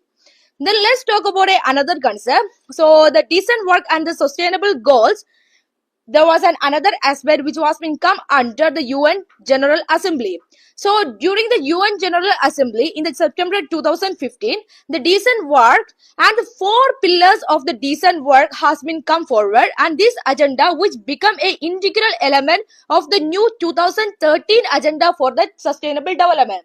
So they have been talking about what we have to be done, what we have to be do and to be developed by the time of 2013, which was been contained with four major agenda, which included the employment creation, social protection, right to work, and the social dialogue. These four characters will be ensuring the rights of the migrant workers which has been migrating all over the world globally.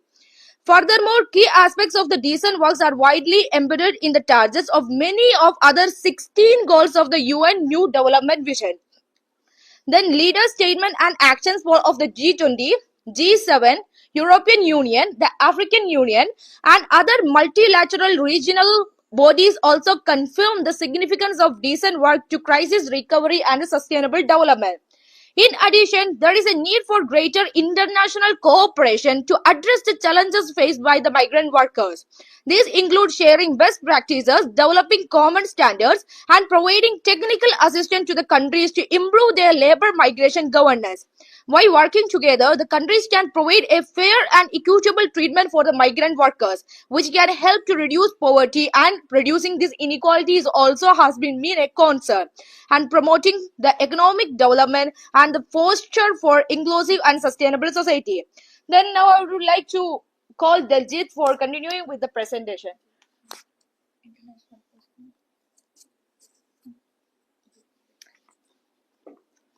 Good noon, everyone. Today I will presenting International Framework for Migrant Right. United Nations adopted the International Convention on the Protection of Rights of all migrant workers and members of their family in 1990. And it held on 18 December that celebrate the contribution and resilience of migrants and advocate for their rights and dignity.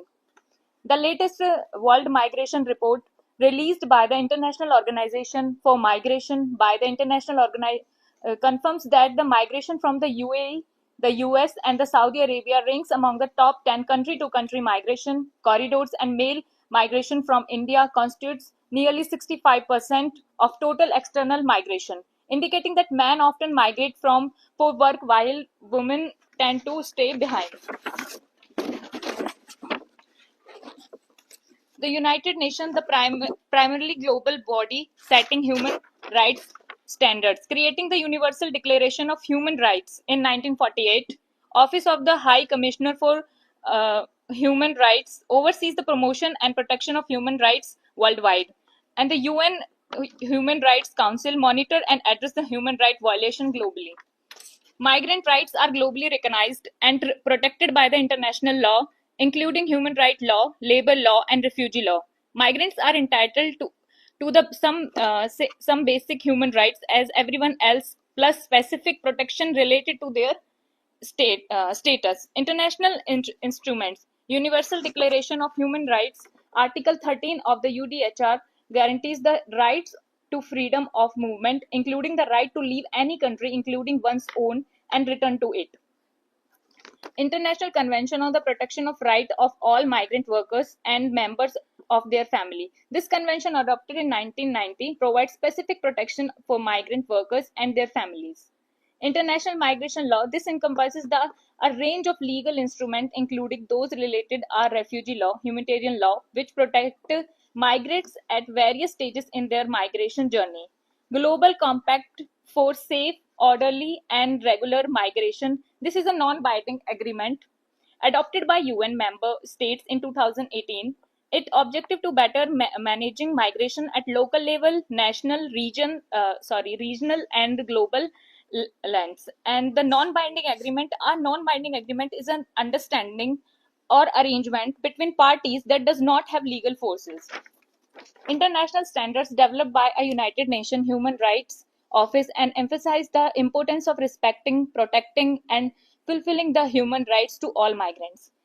Right to free trial and legal forces. Migrants have right to free presumed innocent until proven guilty and to have their cases reviewed by a higher tribunal according to the International Convention on the Protection of the Rights of all migrant workers and members of their family. Right to the freedom from arbitrary detention and discrimination. Migrants should not be subjected to arbitrary detention or discriminatory treatment based on their migration status, according to the international standards governing migration policy. An arbitrary detention means someone is arrested or kept in jail without a valid reason or without following the legal processes. According to the international law, example United Nations, arbitrary detention violates human rights, especially the rights of liberty and free trial mentioned in the Universal Declaration of Human Rights, Article 9. Right to access to basic service. Migrants should have the basic access to essential services like healthcare, education, and social services according to the international standards governing migration policies, and also the right to protection from violence and abuse. States have a duty to protect migration from violence and abuse by smugglers, employers, and other factors. Exophobia and discrimination. Migrants often face discrimination and exophobia, which can lead to the violation of their rights according to their international standard governing migration policy. Migration in vulnerable situations such as accompanied children, victims of human trafficking, and those with disabilities face additional changes in access their rights and protection. Next, continue with Daljeet. Now let's focus on the interstate migrant workers in India, a policy for a decent world of work. The United Nations 2030 agenda gives due recognition to migration in achieving sustainable development. Furthermore, Sustainable Development Goal 8 seeks to promote inclusive and sustainable economic growth with full and productive employment and decent work for all. However, the challenge of decent work in India remains overwhelming as Indian economy is largely informal and migrant continues to key strategy for livelihood security. Most interstate migration faces challenges of meager wages, adverse employment condition, inadequate on-site and living condition, and almost absent social protection. According to the periodic labor force survey in India that was done in 2021 to 22, just 21.5% of workers were engaged in regular wage salaried work, and among non-agriculture workforce engaged in regular wage employment, 62% had written job contracts, but 49.2% were not eligible for paid leave, and 53% were not eligible for specified social security benefits. Migrants face additional challenges on account of lack of social capital and networks, language barrier, low bargaining power, difficulty in social integration, and uh, uh, thus they face inequality. Majority of interstate migration in India are from economically underdeveloped states. According to 2011 census, UP, Bihar, Rajasthan, Madhya Pradesh accounted for around half of the total interstate migrants. These states have the highest incidence of poverty and lag behind in human development. As per Niti Aayog National Multidimensional Poverty Index 2015-16, states that poverty level in Bihar, UP, and Madhya Pradesh were 51.9%. And 51.9% in Bihar. In UP, it was 37.7%, and in Madhya Pradesh, it was 36.6%. As we discuss about the post-COVID, there is a survey known as KNOMAD on internal migration and labor markets in the Indian cities of Delhi, Mumbai, among low-income workers earning up to rupees 25,000 per month, reported that around three-fourths of the interstate migrants were from UP, Bihar, and the migrants seeking better employment opportunity tend to land up in the informal sector, remain vulnerable, and thus need protection against the economic exploitation. To this effect, the Interstate Migrant Workmen, the Regulation of Employment and Condition of Service Act was enacted by the Government of India way back in 1979 to safeguard the interest of migrant workers. The Act provides for the payment of minimum wages, equal payment at per the local worker for the similar worker, payment of journey allowance, suitable accommodation, and medical facilities free of charges, among others. However, the law remains only in the letter as far as implementation is concerned. As evident during COVID-19, there is reverse migration, so we can see the failure of this act occurs effectively, which is still lacking after a decade.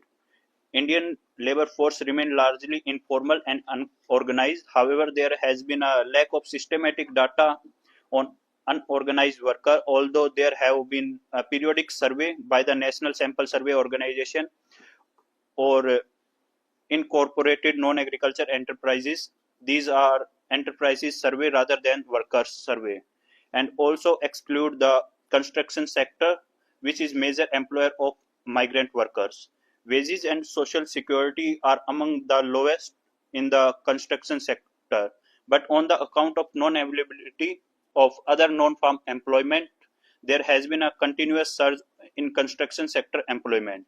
Given the need to build a comprehensive national database of unorganized workers, the Government of India launched the eShram portal in 2021.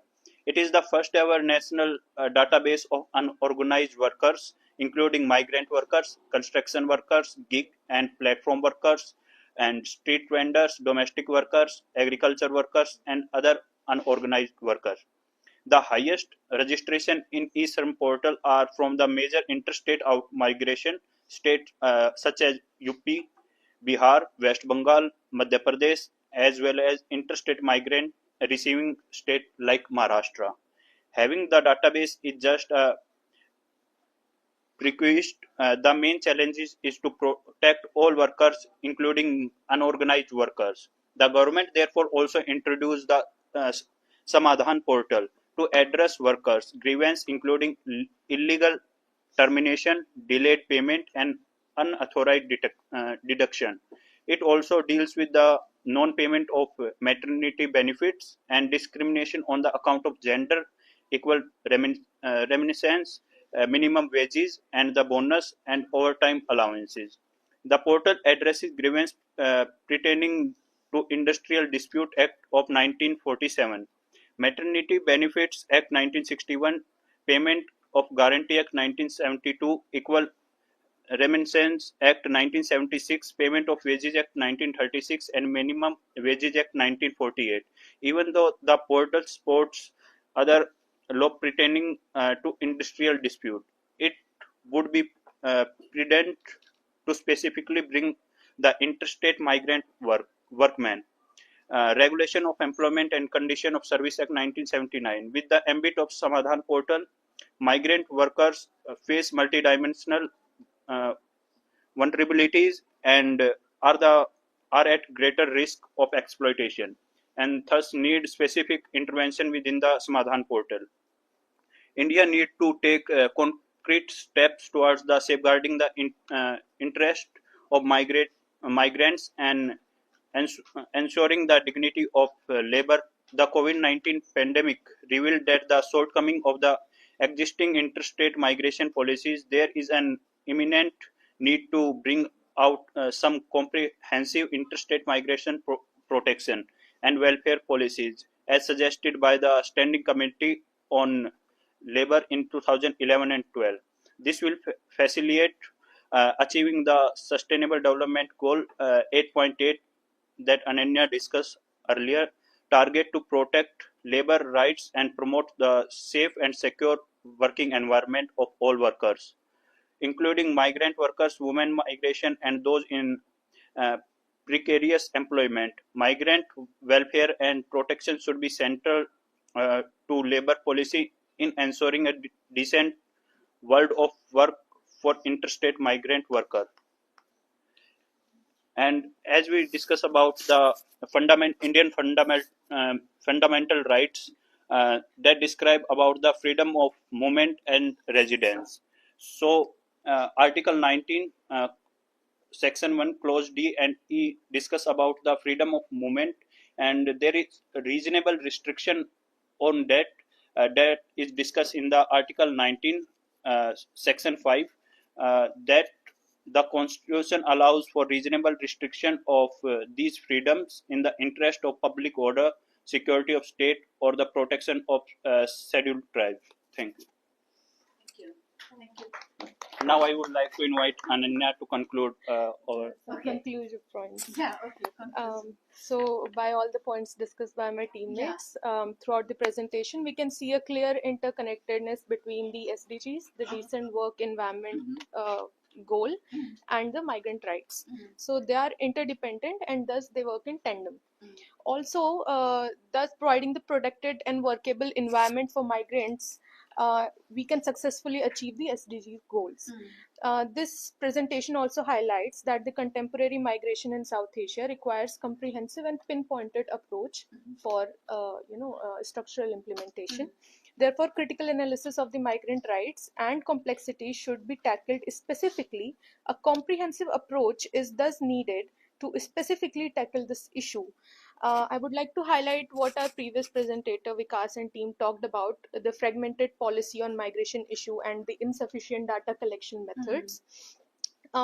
It is also because there are certain loopholes in all these SDGs and all the national initiatives. These are the soft laws and they are not actually strictly abiding on the nations.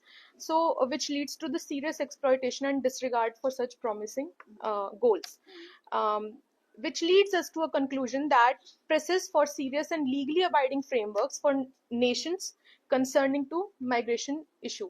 So global frameworks, national laws, and working setup does need to be developed. It does need to develop a parallel in their specific approaches pertaining to the migration and its connected issue. In the end, I would like to say that for migration to be a win-win situation for both the origin country and the host country, effective global policy and strategic execution is what needed for reducing the undocumented voluntary migration and ensuring and encouraging for documented international migration. This remains as a harbinger for sustainable development which can enhance global prosperity, peace and security. Thank you. Thank you. So now we are quite clear about migration governance, not just at national level, interstate thing, but not just at national level from one state to another, but at a global level. But these policies you described, they sound really important, and if we implement them all, the world will be different, won't it? But what do you see in practice? Completely different, but nothing really. I've not seen any of these ideas, guidelines being implemented in any context, basically. But then there is a little progress. Let's be optimistic because these guidelines didn't exist 20 years ago. Now they're kind of coming here and telling us something, and more people are talking about human rights, migrants' rights, decent work, for example. Decent work for not just is important, not just for migrants, for everyone. Like we all need a proper work, don't we? We all have some sort of skill, and that has to be respected, and we all deserve a living salary. Once that is secured, then I'm sure the society will be different. And we can also see that the cleaning of the manual cleaning of the sewage in even Mumbai it is practiced still. Yeah. That is not a decent work. So, No. How many people have decent work? For example, it's everywhere. It's everywhere. It's not just in India or Nepal or South Asia, but it's globally. And all this, even local people don't have decent work. How can migrants have? Migrants are always treated like second-class citizen in all countries, everywhere. How can we ensure that they have a decent work? But its idea is coming up. We are familiar with it, and we are here to kind of advocate for migrants. That's why in my conclusion I have written this word that SDGs are actually a utopian idea. It's far from reaching to its practicality. Essentially, I talk that. Yeah. It's a fantastic idea. Maybe utopian, but hopefully it will be realized in next generation if we all work towards protecting migrants and working towards decent work and for all and safe, orderly, respectful migration. Then hopefully the world will change. The migration world of international migration will change. And then we look at human history of migration. Then there was bonded labor, for example. Before that was slave trade. We come from that. Our origin is from starting from slave trade, and then bonded labor, and then gradually all these policy documents are coming to for us to refer. And it's good. There is a progression, but we need to kind of be mindful that they're not implemented in any context. And there's some countries more progressive than others. Probably European Union is slightly better than some other countries, and then not all countries sign this human rights convention and all that. They kind of it's a challenging topic. And also women's rights and women migrants face different challenges, and gender equality and migration. What I like to finish now conclude is migration is good for economic development. We all agree that it's needed. We all migrate, and many migrants face many challenges, but there are guidelines as well to protect them. Any questions? Anybody else? Or tired of thirsty, hungry? Oh, I really wanted to show you before you go for lunch a case study, but I think come back fresh and with fresh, renewed brain. We talked so much, we covered so much this morning. Shall we have a quick look? Started with,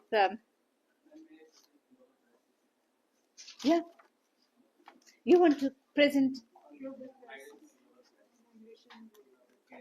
global care crisis. If you have something to add to, we discussed this morning. Then it will be we'll be talking. Well, let's finish these challenges, then we can come back fresh, new ideas. If you have new points, just share. Don't need to repeat. I'll leave this here. Good afternoon, one and all present here, Professor Radha Adhikari, ma'am, and all fellow of these Gyan courses. Now I'm going to present on the topic migration and global care crisis, and also the subtopics we will be discussing about the global care chain, care needs, and the ethical consideration of about the care and the solution also. Now, at first, we will discuss about the migration. That what migration is. It refers to a permanent or semi-permanent changes of the residence in individual or a group of people from one administrative boundary to another. It can be internal migration or international migration. And further, what is global care crisis? As it is exacerbated by the international migration, refers to the increasing shortage of caregivers for the elderly children and the other vulnerable population worldwide. This shortage is driven by factors like aging population, declining birth rate, and the feminization of migration, which sees women from low-income countries migrate to the take on care in high income countries.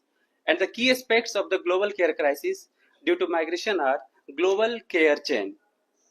The movement of women across borders to provide care workers in countries creates global care chain, where women in one country are hired to care for families in another, often leaving their own children and families behind. And according to the data of ILO, according to the SONA Olney, a global care crisis is looming, which could affect 2 to 3 billions by 2030 across the world, as women perform 76.2% of the total hours of unpaid care work, and it is over 3 times more than that of the men works. Now, impact on sending and receiving countries. The migration can have both positive as well as negative impacts. Sending countries may benefit from remittances sent by the migrants caregivers, but also experiences a care drain, as women leave to provide care elsewhere, and receiving countries may face a shortage of domestic care workers and rely on migrants to fill the gap. Now, further we will discuss care needs. The global care crisis is fueled by increasing numbers of elderly, disabled individuals and children needing care. The role of women. The crisis is disproportionately impacting women, who often shoulder the burden of unpaid care works at household, are also more likely to migrate to take on paid care works. Now, what will be the ethical consideration of the labor migrant? The international recruitment of care workers raise ethical concerns. It's include issue related to the exploitation of the workers, the impact on their home countries, and need for better regulation of the care sector. At last, I will also discuss about the solution. Addressing the global care crisis requires a multi-pronged approach, including policies to support families in caring for their elderly and disabled, and investing in professional care service, and ensuring ethical and sustainable international recruitment of the care workers. Thank you. Thank you. Anybody else to present from your group? All done? Yes, done. That's good. Obviously, you presented some interesting ideas, data as well. 76.2% care work is burdened by women. That's quite probably was 90%, 100% before. Maybe it's coming down because men are involved in care work now increasingly, and we haven't discussed about women's work, care work as unpaid work before. That's absolutely important concept, and also requires government to support care work, value care work basically. Yes. We need to value care work, because without like providing care to children and their future generation and their future, our future basically, and government future as well. So we need to respect that aspect as well. So all relevant. Care chain is, we'll probably discuss more because it's important concept. And when we talk about health worker migration, it's coming maybe tomorrow or day after. This will come back to our discussion again. Thank you. Thank you. Any questions before we break for lunch? All happy? Have you any suggestions On presentation of you covered quite. I don't think I got like. The only thing is like to understand what is there in policy and it's not really being implemented. Now you got enhanced understanding of migration and you could kind of influence people to kind of respect. no, but in generic way, I just want to understand is there the presentation that you have given? That was good. Again, we've gone over the time. Like we all have spoken more than we. I was expecting you to speak, so you can't penalize you for that. But you went into detail, depth in understanding of migration governance. It's a really important topic. So I didn't want to stop you because I wanted you to kind of, as you read and speak and share your ideas, your understanding improves, of course. So I wanted you to have that. Good. Yeah. Shared and you concluded the topic to the point. And it was the migration governance is not just about international migration, but it's interstate migration as well.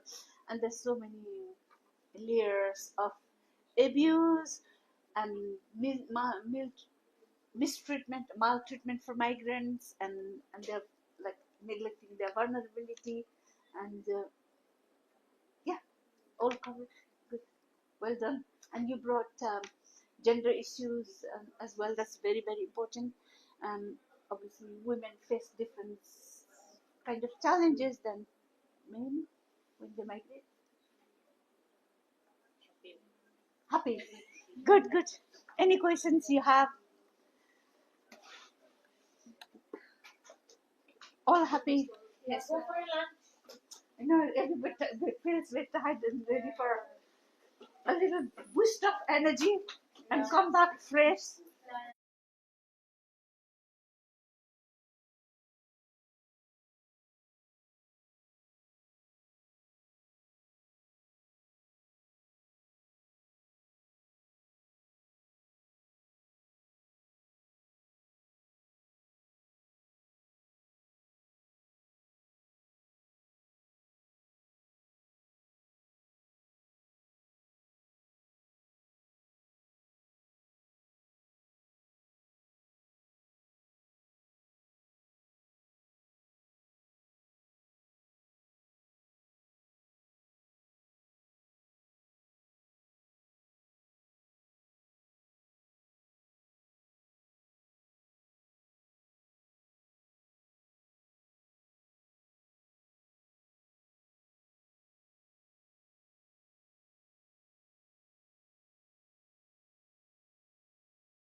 You want to stand there? You want to do from there?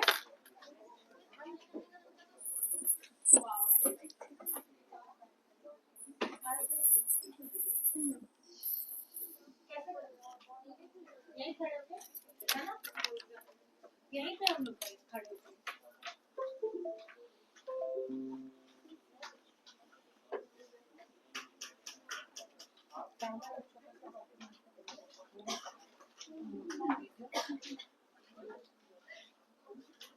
कौन सा है ma'am? Part 1 और part 1 ना? हाँ part 1 थोड़ा सा light कम करना पड़ेगा आपको हाँ ये वाला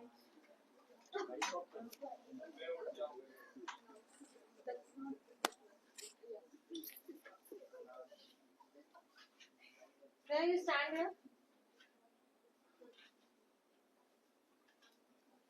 थोड़ा सा और ऊपर करना ठीक है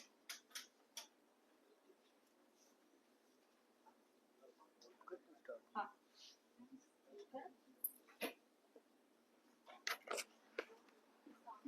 साउंड वेट पॉज साउंड कैसा है टीवी का वॉल्यूम टीवी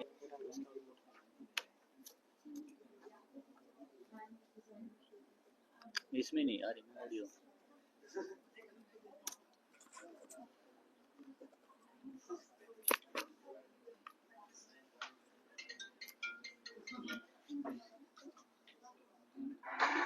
कहाँ से चला था मैम उसमें दिक्कत थी Coming up on the whole story. This is just one enormous traffic jam.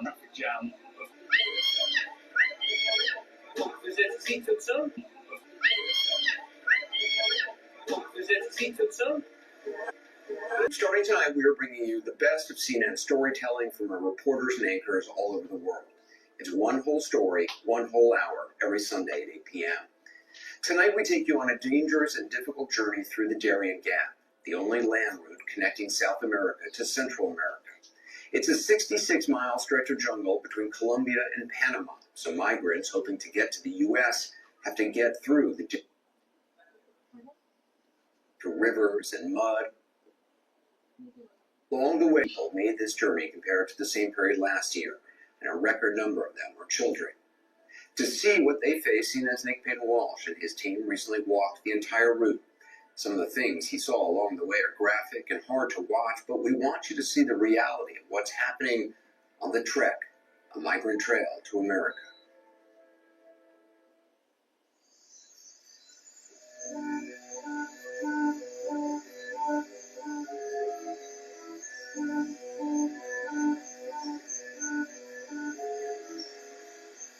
Sometimes a dream sells you a nightmare first. And beauty is deepest in a place you may never get out of. And the need to keep moving is the only thing left to carry. A call to even China and India. The pandemic turned the tough into the unlivable for Manuel and his wife Tamara in Venezuela. We've changed people's names for their safety.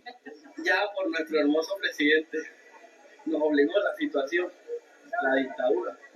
Todo es gracias a ese señor que estamos llevando bien. Es la idea, pues. Hoy es nuestra familia. O sea, el motivo de este viaje, de esta travesía es darle lo mejor a la familia de uno. Por eso también llevamos niños y no nos vamos solos, sino que de una, o sea, somos todos, no hay nadie. At dawn, the first thing that strikes you is how few of them seem to grasp what's coming. Gently packing crackers and tying sneakers, like waving a Kleenex at a storm. The second thing that strikes you is how organised the cartel wanted to seem.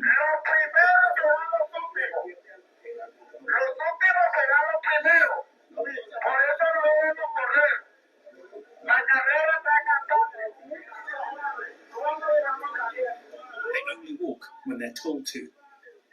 The stories here are many, but there is only one goal: America. And the dream is just that, a reverie of hope. Children on this trip as it begins on a route sometimes adults don't even survive.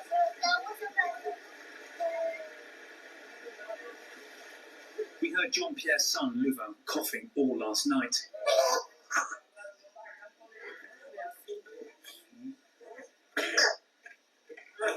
But still, they set out. Whatever is ahead, hating its heat, hunger, and the hellish chaos, is at least at their backs.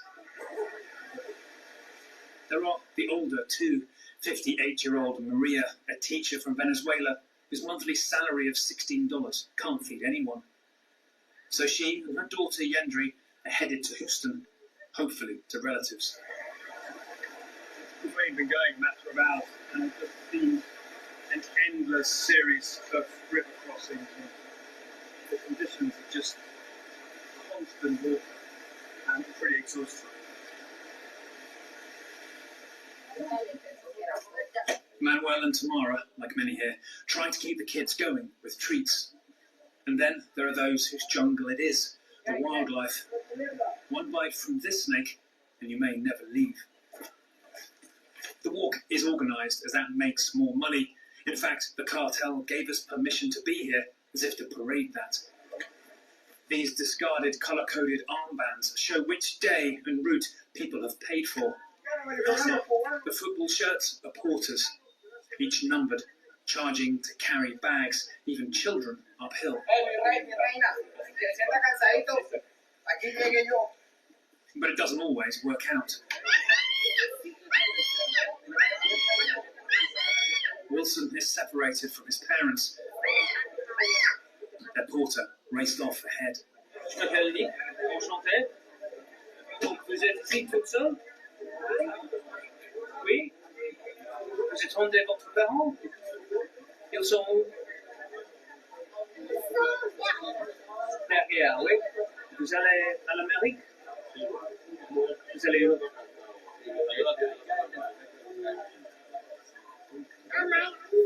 À Miami. Qu'est-ce que vous aimez à Miami? À faire une piscine. Pour vous? Oh. Qu'est-ce que vous voulez être quand vous serez très grand? Quel travail? À l'école? Oui.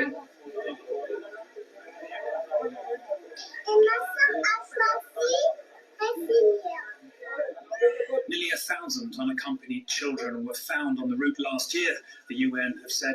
Tienen agua. Un tarro de agua y arriba tiene valor de $5.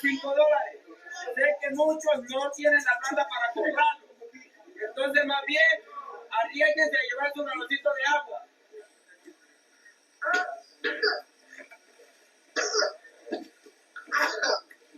Louvain's cough is worse. He is now struggling to breathe at all. His fever peaking under the canopy. The first wave of exhaustion stumbles through the trees into this, called La Ye, the first camp for the first night under the canopy.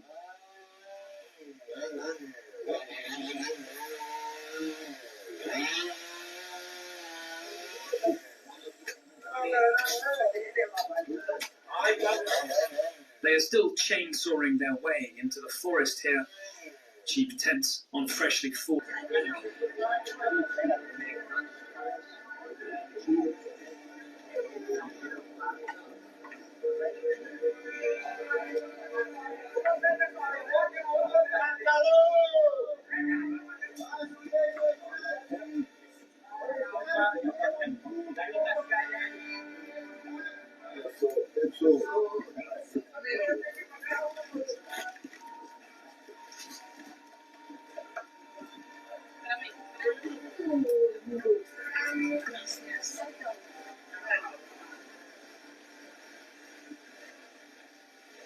The mist clings to the trees, making the climb feel steeper still.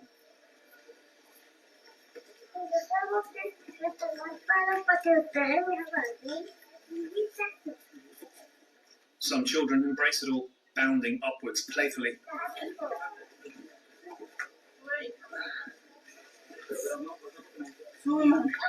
Even in their socks, when the mud starts claiming shoes.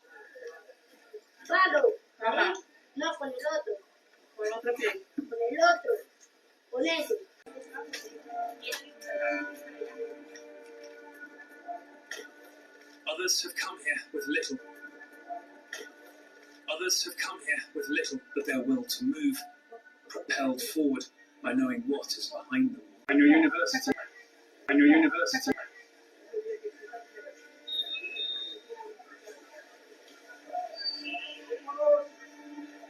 This is the dry season, but still at times it feels impassable. So with that, we just wanted you to have an idea that how tough this illegal, how people are being killed. So she's running away. Another one is talking because of unemployment. Another one is talking about lower wage. She's just getting $15 per month. So you can see people are migrating, taking these illegal routes because of different reasons. So with this idea, let's start with the presentation. Can you open the presentation? So in this presentation, we are looking only at Punjab and Haryana in India. Though donkey migration as a as a phenomena, as a act is happening not only from Punjab and Haryana, but it is also happening from Gujarat and some of the southern states. People are migrating illegally from different states. So recently, this has come into a lot of limelight because of the Trump policies of mass exodus of these illegal migrants from from USA. You can see some of these news clippings we have put it. So our presentation or our discussion will be into something. We'll begin with what is donkey migration. So this concept of donkey, it's spelled both ways, D-U-N-K-E-Y and D-U-N-K-I. It's the one and the same thing. We will look at two specific case studies, which is Haryana and Punjab. Then we will look at the driving factors. What are making these individuals take this difficult way of migration. And after that, we'll be looking at what are the consequences of this illegal means of moving, from the country to another country. We again have a small clip before the consequences. That is like a small narrative of the people who have taken donkey migration from Punjab and Haryana. So they themselves are telling their story, that how did they, what is the process that they went through. So basically, what is donkey migration? Basically, donkey migration is a system that is used by these human smugglers to, make people move from India to another country. Now, this country where they want to move is usually a developed or a wealthy nation. Now, this phrase donkey, it basically originates from the Punjabi language, which symbolizes moving, hopping. That is moving from one place to another, hopping from one place to another. Now, why has this thing become so famous? There are multiple reasons behind this. People migrate because of unemployment, because of better economic prospects in these wealthy nations. Then they want to, like we saw, because of some political reasons, people want to move. We will be further delving into the reasons why people are moving from Punjab and Haryana in the later part of the presentation. But this is a very basic idea that why people are going for this kind of a illegal way of moving from India to another country. Now, how does it begin? How does this donkey migration begin? Some may want to migrate because they feel that they have a better life. Some want to migrate because they feel encouraged by the people around that he went through this donkey route, he has reached America, he is having a glorified life, I should also go there, right? Some may feel that who I will not be able to clear English, I will not be able to do this, I will not be able to ever. How many days you will take to reach America, how many days you will take, how easily you will reach America. So all these things play a part with respect to the cost involved. Now this decision making and this connection is done by the migration agents in India. So they are the one who connects these aspiring migrants with the other intermediaries abroad. Because what happens in donkey migration is that the migrant, the agent only makes the individual connects with the intermediary of the next country. Suppose the person is moving from India to America, but that person will go from India to maybe Croatia first. So this agent who is in India will only connect the aspiring migrant to the intermediary in Croatia. Now the intermediary in Croatia will connect the person to another intermediary in Europe, the other country, which is maybe the next step of donkey migration. So this is how the chain works. The person who's in India will not know who is the intermediary in maybe Germany or France or wherever the third step of donkey migration will be. So there it's only limited to the next country. So this is the the migration agents in India. They connect the aspiring migrant with the next intermediary abroad. Okay. Then when we talk about India, donkey migration is associated with Punjab and Haryana. So it was initially it was a phenomenon which was very much when we talk about donkey, acha, people are going from Punjab. So that's how it was synonymously used. Donkey means Punjabi. So that's how it was. Now there is a reason when we talk about migration, especially from Punjab, because migration has a long history. Punjab has a long history of migration. So it began with in terms of during the period of colonialism, because of these factors like indentured labor, plantation work. Then there was army recruitment, and then independently also people migrated through this religious connections, and of course social ties as well. Then post Green Revolution, when people started having a lot of money, they thought of going overseas with the idea that they can have better jobs, because the agriculture was already they were having a lot of money at time because of the development that happened with the Green Revolution. So they started thinking that we should have a more better lifestyle, we should have a better standard of living. So with that motivation, people started looking for better jobs beyond agriculture. Then globalization, it heightened the aspiration for migration to the West, and of course social networking, because globalization gave them exposure to the life outside, that how the life will be in America. So their aspirations increased. And then with regard to the practices of illegal migration, how it has grown, the government of Punjab has especially established a Punjab Prevention of Human Smuggling Act in the year 2012. And it was, there was so much of illegal migration happening from Punjab. So the government had to come out with a policy, with an act, and it came out in 2012. But even after that act, donkey migration has not stopped from Punjab. People are taking different routes. Now, what happened in this act? They have started, the agents are registered. The agents are asked to register with the government so that government can have monitoring of the agents who are sending people abroad. So if the agents are registered, government will know how many people they are sending and by what way they are sending. But even because of this, even after this legislation, what the agents have found another way, that they are registering in in different places in Punjab.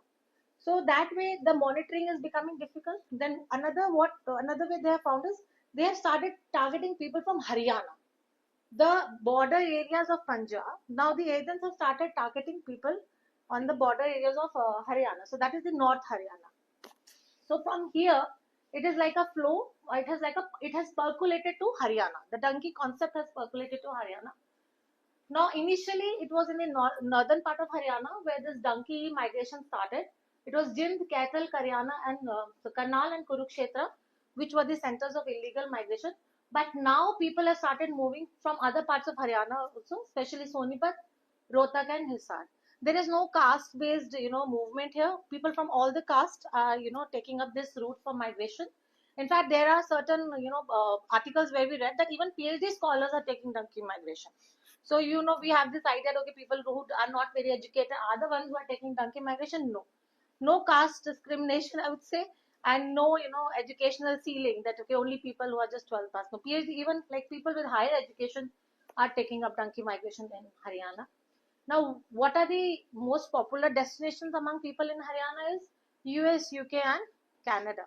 So this is like very popular, and like I said in the just a few minutes before, the determinating factors means the factors on the basis of which like they are deciding, okay, whether I'll go to USA or whether I'll go to UK or whether I'll go to Canada or any European country are three. Majorly destination, like which place, then second is which route, and then third is the transport. Like suppose a person is just going directly to South America by air, and then from South America, if he or she is just crossing this Darien Gap and reaching America, so the route is very small. So they have to pay more money. because it will be easy. But if they are going through 5 countries, 6 countries, and then reaching America, so the route is more, difficult. They have to spend a lot of time, maybe months, because there are certain newspaper clippings where we read that it has been more than 8 months, 9 months, and parents don't know where their son is. They have no idea, because on the way, like when they are migrating, when they're taking this donkey route, they cannot contact their parents because they are not allowed. That way they can be tracked where they are and they can be caught. So parents don't know. How parents know? My son has gone. After 1 year, they get a call suddenly from the son, oh, I have reached America. That is how they know, okay, he is alive. So they don't know for 1 year whether he is alive or not. So if you go to any local police station in Punjab and Haryana, you'll find number of cases that has been filed of missing people. Their parents have no idea. Their son have taken donkey route and they have no idea whether the son has reached the destination or not. So what they have done is they have gone and filed missing report. And in the missing report, what they have said, they have mentioned the agent that, okay, this person is the agent through which my son went through for this donkey route. And when we are going to this agent, or sell all the land of her, to go to these countries through this illegal means. So, Nisna, you continue. Nisna, you continue. They sometime call their relatives back home and they're like, we have reached. And so there is like celebration at their homes that we have finally reached and everything. There are performances there. In Punjab, you will see that there are water tanks. There are in the shape of airplanes and many other things. So they like kind of signify, even when you go to like highways now, you will get an idea that, okay, so somebody from that house has gone to Canada or America. And there are also instances where people go to gurudwaras in Punjab or certain mandis in Haryana to have these prayers, like so that they're when it comes to legal migration, they want like their visas to be granted. If someone is going to for illegal migration on their mind, they know that, so they have that idea so that we have a safe journey.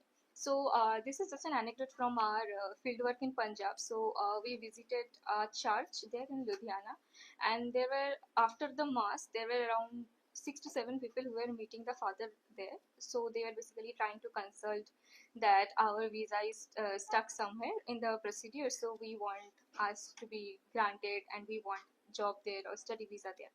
So basically the idea that we want to go there, whatever the way, legal or illegal, it is kind of ingrained in people's mind at some point.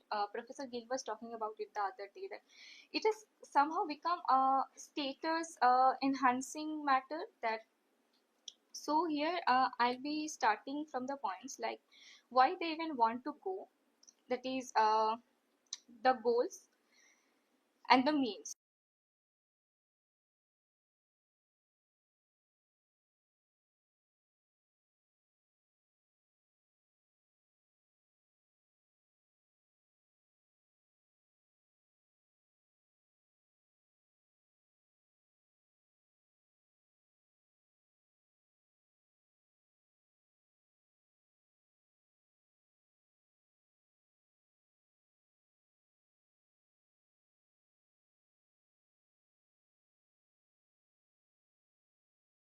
Through Instagram or doing a vlog on YouTube, and you are seeing that, okay, so they're there, I also want to go, whatever the means say.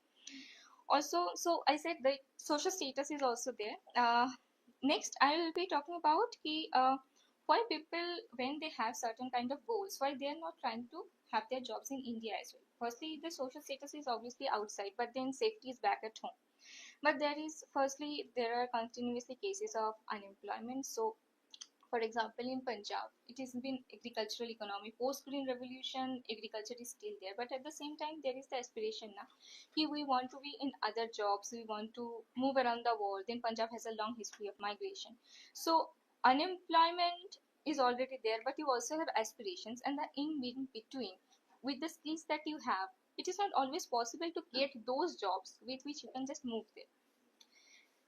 Then also, the way of legal migration. So last day I remember there was this discussion on why you insist on going abroad when you don't have the skills and you are actually being a burden to the other country. So like skilled people, they are going, so it is brain drain. They should be back in India, and the idea is like they should contribute to the country from where they have actually learned their skills. And also at the same time, when you don't even have the skills, why do you want to go? So obviously they would want to send you back. That's the idea, right? Like illegal migration is somehow you look at it as a crime that they are committing. But the very idea is that when skilled people are going abroad, for example, there is a international agreement called GATS, General Agreement on Trading Services. So the idea is that just like in a free economy where free trade is happening, just like goods and services, the service provider and also the ones who are trying to acquire those services, they can move wherever they want to. This is the idea. So there is kind of a power play here. So think of this as a triangle, okay? So on top here is the destination country or the importing country, for example, UK, US, Canada. And here I can say there is the individual who is staying, and here the source country. Let's take India. So the idea is that the power when it comes to migration, it is to the destination country. So they want skilled people to be in their economy, so they are actually importing them from others. For example, let's say India or China. I remember there was this video from, I don't remember, Good Doctor or Grey's Anatomy. So basically there was this old white lady patient who wanted a Chinese doctor to treat her, because she had the idea that Chinese doctor would be more efficient, would be more qualified in terms of his skills. So when it comes to skilled South Asian or Southeast Asian immigrants, you have this idea that I want them here. But when it comes to semi-skilled and unskilled people, you don't want them. But you still want their cheap labor as long as they are there in Bangladesh or Indonesia and some are working in their sweatshops for those big brands. So we kind of live in a free economy that is not actually free. The power to like how many people I want in my economy from other countries, to what extent I will pay them. So that depends on me. So there is a power dynamics there. So legal migration is not always possible for those who doesn't lie in that much more privileged section of the population or in the skilled labor section. And also for some people, there is one question that I think anyone can ask, that ma'am just mentioned that someone who has invested 1 crore rupees for their illegal migration. Also there is like 40 lakh to 60 lakh people are easily employing to get smuggled to another country. So why not use it for study visa or let's say work visa? For example, when we were doing our field work in Punjab for one project, so we actually consulted various visa agencies, and the idea was basically when you are taking study visa to go any countries, it is lying around 15 lakh to 25 lakh. This is basically the amount that they want. When it comes to work visa, it is much more expensive. It is like you start anywhere from 30 lakh to 40 lakh. It's kind of the idea. So it is kind of cheaper, right? Rather than illegal migration, it is cheaper technically, right? But there is a catch here. When you are paying someone for your work visa or study visa, the visa agents, they actually take money from you step by step. So you first consult with them, which is free. Then they will help you to apply for several universities or other workplaces, which takes some amount. Then they will apply there, they will choose, then they will apply, and then you finally, once you get accepted in those universities or maybe your workplace or the province where you want to take a job, then what they are doing is that they apply for your visa. And once this process is done, you also have to pay another set of amount. But after that, if your visa is rejected, the final amount that you are supposed to give, you will not have to give it. But they will not refund the amount that you have already given them. So that is one condition. Second is that there are also fraud agents there. So there have been cases of people like whom we met, whom we interviewed, who have paid like 10 lakh, 20 lakh to people. They took the money, but their visa could not be granted, or like they have paid more than what actually other people asked. So there have been certain cases of frauds, and in such cases you actually can't complain, because you are also like quite uncertain, like for which am I going to complain, because they already told me that you have to pay step by step. And the third and the most important and also obvious point, that not everybody has that kind of cultural capital where they have access to understand English in a certain way, or having a clarity in their accent, for example. Like we generally use the Indian English. Even then, in various parts of India, there are several kind of tonalities that is added to their accent based on what language they actually speak. So not everyone has that kind of cultural capital. In their family they don't use English for daily conversation, and so they don't have like good IELTS score. For UK, if you want to go to UK, you have to have certain band of IELTS score, 7 band. If you want to go to let's say Canada or US, you are supposed to take other exams like TOEFL, IPT, something like that. So they don't always have the means. So legal migration is not always possible, but at the same time we can see that they don't want to be in low paid section, they want to be highly paid section. So they will go to developed countries, will work as from something like gas station worker, store, construction worker. There's like several other aspects that they will be engaging rather than just be in India and do something that they don't want to. And then availability of means for illegal migration. So as I said that even when you are using the legal migration strategy, it is not always guaranteed to you that you will be able to migrate there and get your ideal job. There are also cases where people have been accepted, but then something happened and they couldn't be able to go where they want, or something like they got to go back, or something happened in the procedure in between. So here the idea is like, obviously you have in your mind that I want to go through the illegal manner, so there is kind of an excuse that you give to yourself that when I go through the illegal way, I am giving them the money and I personally am going there. So it is depending on me. So my muscle power, my brute force, if I have that tolerance enough to be through that journey, you already saw that in that particular clip. So it is kind of like I will handle whatever comes in my way. There is also the idea that currently, for example, if 10 to 20 years back someone would have told me like, do you want to go to US, and I say yes, the person will be like, okay, so let's cross the border and go. So for me it will be like, what are you even saying? How do you cross the border? We don't have anything else than a map. But right now everything is near our hand. For example, there are certain YouTube channels or Instagram accounts which are by people who have taken the donkey route. So they have actually filmed themselves while crossing the route. You can find some of them in Instagram. So they have like 50k followers, 40k followers, and there are comments underlying that, okay, I'm so proud of you, you are inspiring me, tell me which agent. So these are accounts also to which agents are also communicating to their potential customers back in India from Punjab and Haryana. The donkey influencers that I'm talking about, they were mostly from Punjab and Haryana that we last time saw. And if you have already access to that kind of influencers, and you have that information of from which agent they talk to, and you in your village you know certain dadas and didis who have already gone through them, so you just contact them and you go through it.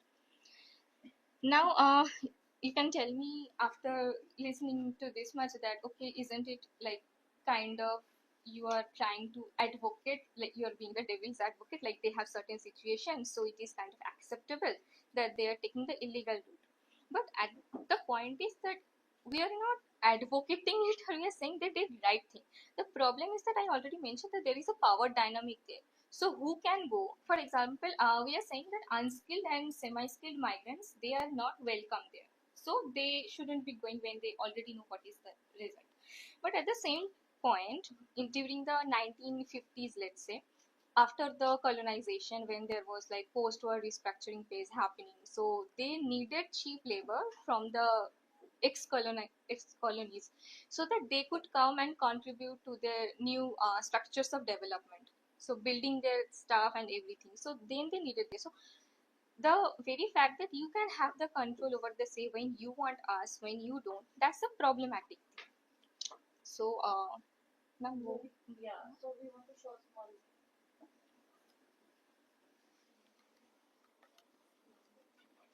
So this is basically a short clip which has some of the people who actually used the donkey route before, and then they gave interview. हमारे गांव में 150 में कम से कम 80 लाख लोग किसी गए हैं US जाने के लिए।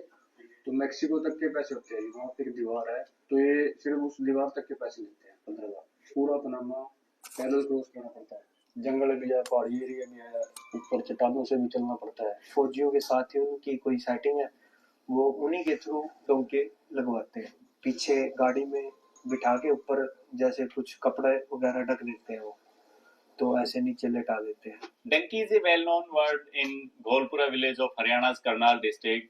It refers to illegal migration, and especially villagers say that more than 100% from this village have moved abroad, and 80% of them are from this route, which is called donkey here, which means donkey route. Donkey और study वाले में तो 80% और 20% का फर्क है जी। 80% गए हैं डोंकी वाले। मैंने पैसे भी कम लगा डोंकी में।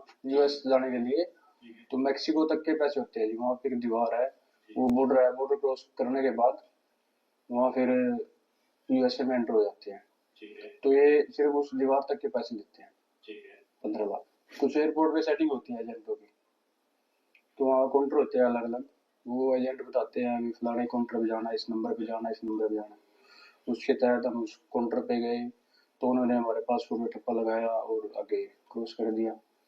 वहाँ से फ्लाइट होगी हमारी इक्वाडोर की।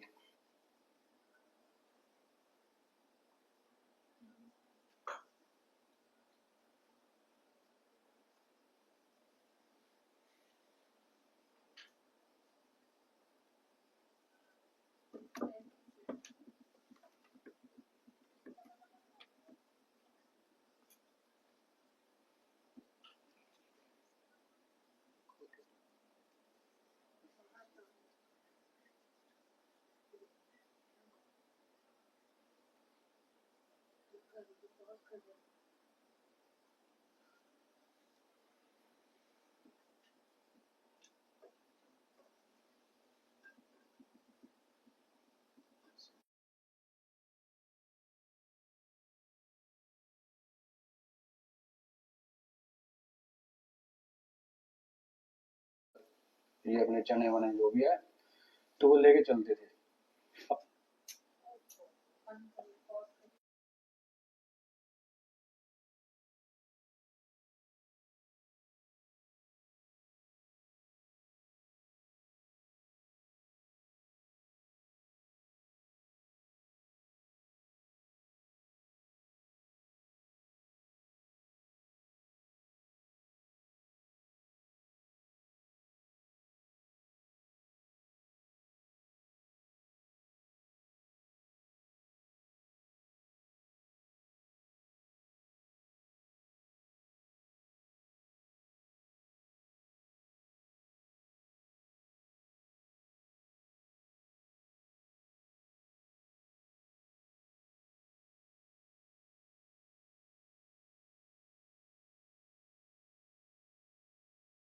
पैसे भी कम लगा डोंकी में यूएस जाने के लिए तो मैक्सिको तक के पैसे होते हैं। वहाँ पे एक दीवार है, वहाँ फिर यूएसए में एंटर हो जाती है। 15 लाख। कुछ एयरपोर्ट पे सेटिंग होती है, एजेंट बताते हैं अभी फलाने काउंटर पे जाना, इस नंबर दो केबल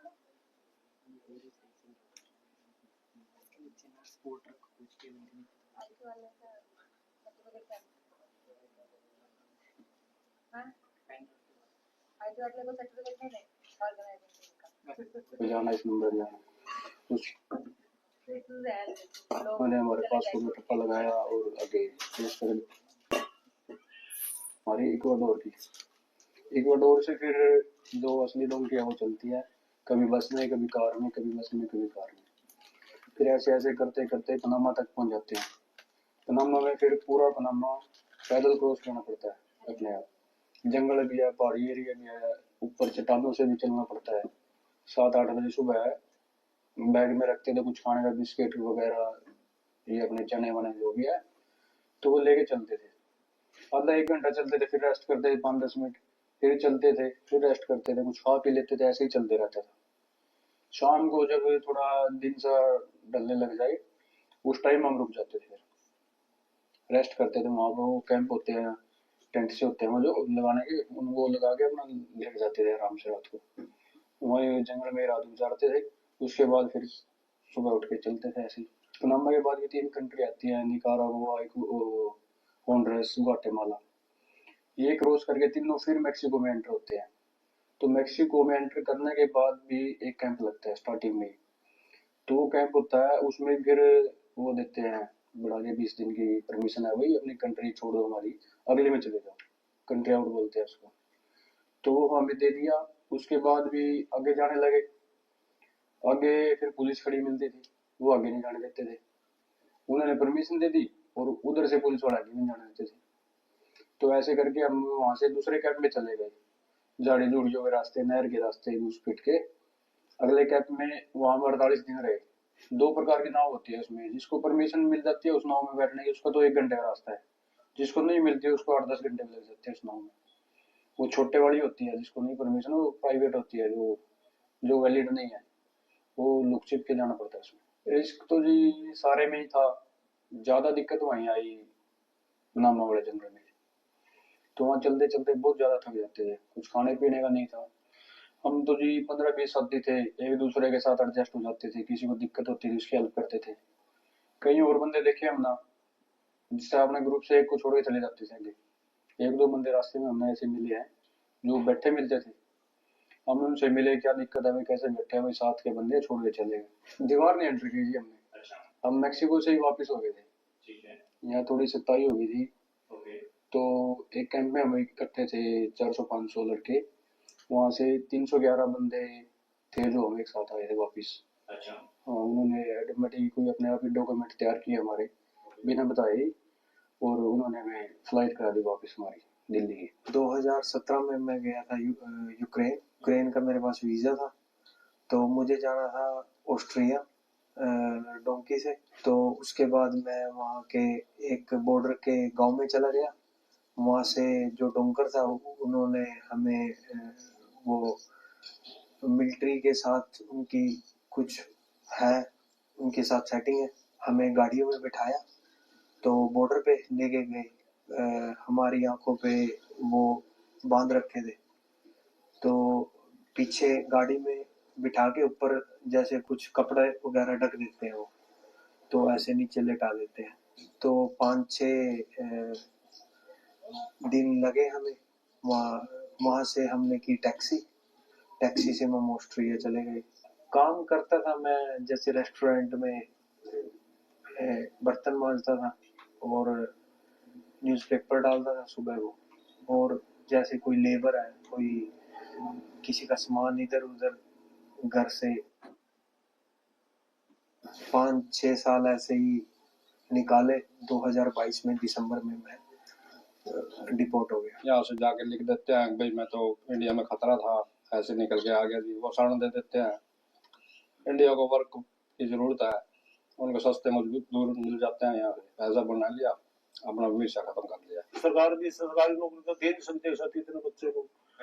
कोई प्राइवेट कोई फैक्ट्रियां लगा, कोई उद्योग में कोई काम लगा, कोई प्राइवेट में लगेगा, कोई सरकारी में लगेगा, तो रोजगार नहीं देगा। जमीन तो जैसे एक परिवार में 12 किले है, उसका 4 लड़के हो गए, 3 किले आ गए, 3 किले वाले में फिर 2 लड़के हो गए, उसमें 1.5 किला रह गया, वो तो बेरोजगारी तो बढ़ गई जी। संदेश तो यही है जी, किसी के पास अपनी जमीन है, अपने पशु रखे इधर डेयरी डूरी का काम करे, या कोई यहीं पे कोई छोटी मोटी जॉब करे। अगर उससे भी गुजारा नहीं होता है तो फिर 1 नंबर के काम से अपना 1 नंबर का काम बनवाए, फिर बाहर जाए।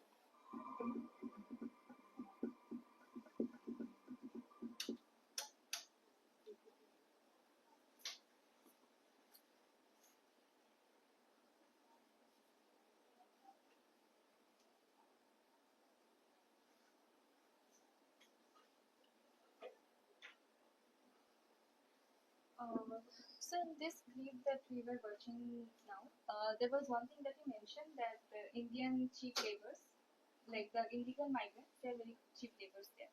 So in the last slide also I forgot to mention one thing that have been one study on that by Nicholas Smith, who is a journalist. So it has been actually provided in your reader as well. You can read that. It is regarding illegal Punjabi migrants in the UK. So, in fact, there is a data that was shared by the US Customs and Border Protection Authority. So basically, they were talking about how between the year of 2020 and 2023, there have been 5x increase, 4x increase when it comes to the illegal immigrants from India. So now coming back to the consequence part. So firstly, as we saw in the first Walla clip, that the route itself is so much full of dangers. Firstly, there is wild animals, the jungle, climbing the rocks itself is not an easy part. Someone we can also see like the not from India. From India, we have mostly seen like male young migrants going there. There is this idea because in media also there is a very explicit presence of them when we see those interviews. But for other people who when the group belongs to also the women, children, or old people, they are also going through that. Then agents and donkers, they are not responsible for your safety. So when in India, your family's first point of contact to know with how are you, whether you are alive yet, it is the agent. But what happens is that you connect to the agent, and agent introduces you to the intermediaries whom you will meet after going to the nearest country, right? Can you so after you reach there that country and your parents आपके घर वाला, they don't know like the intermediary is there. So if something happens to you,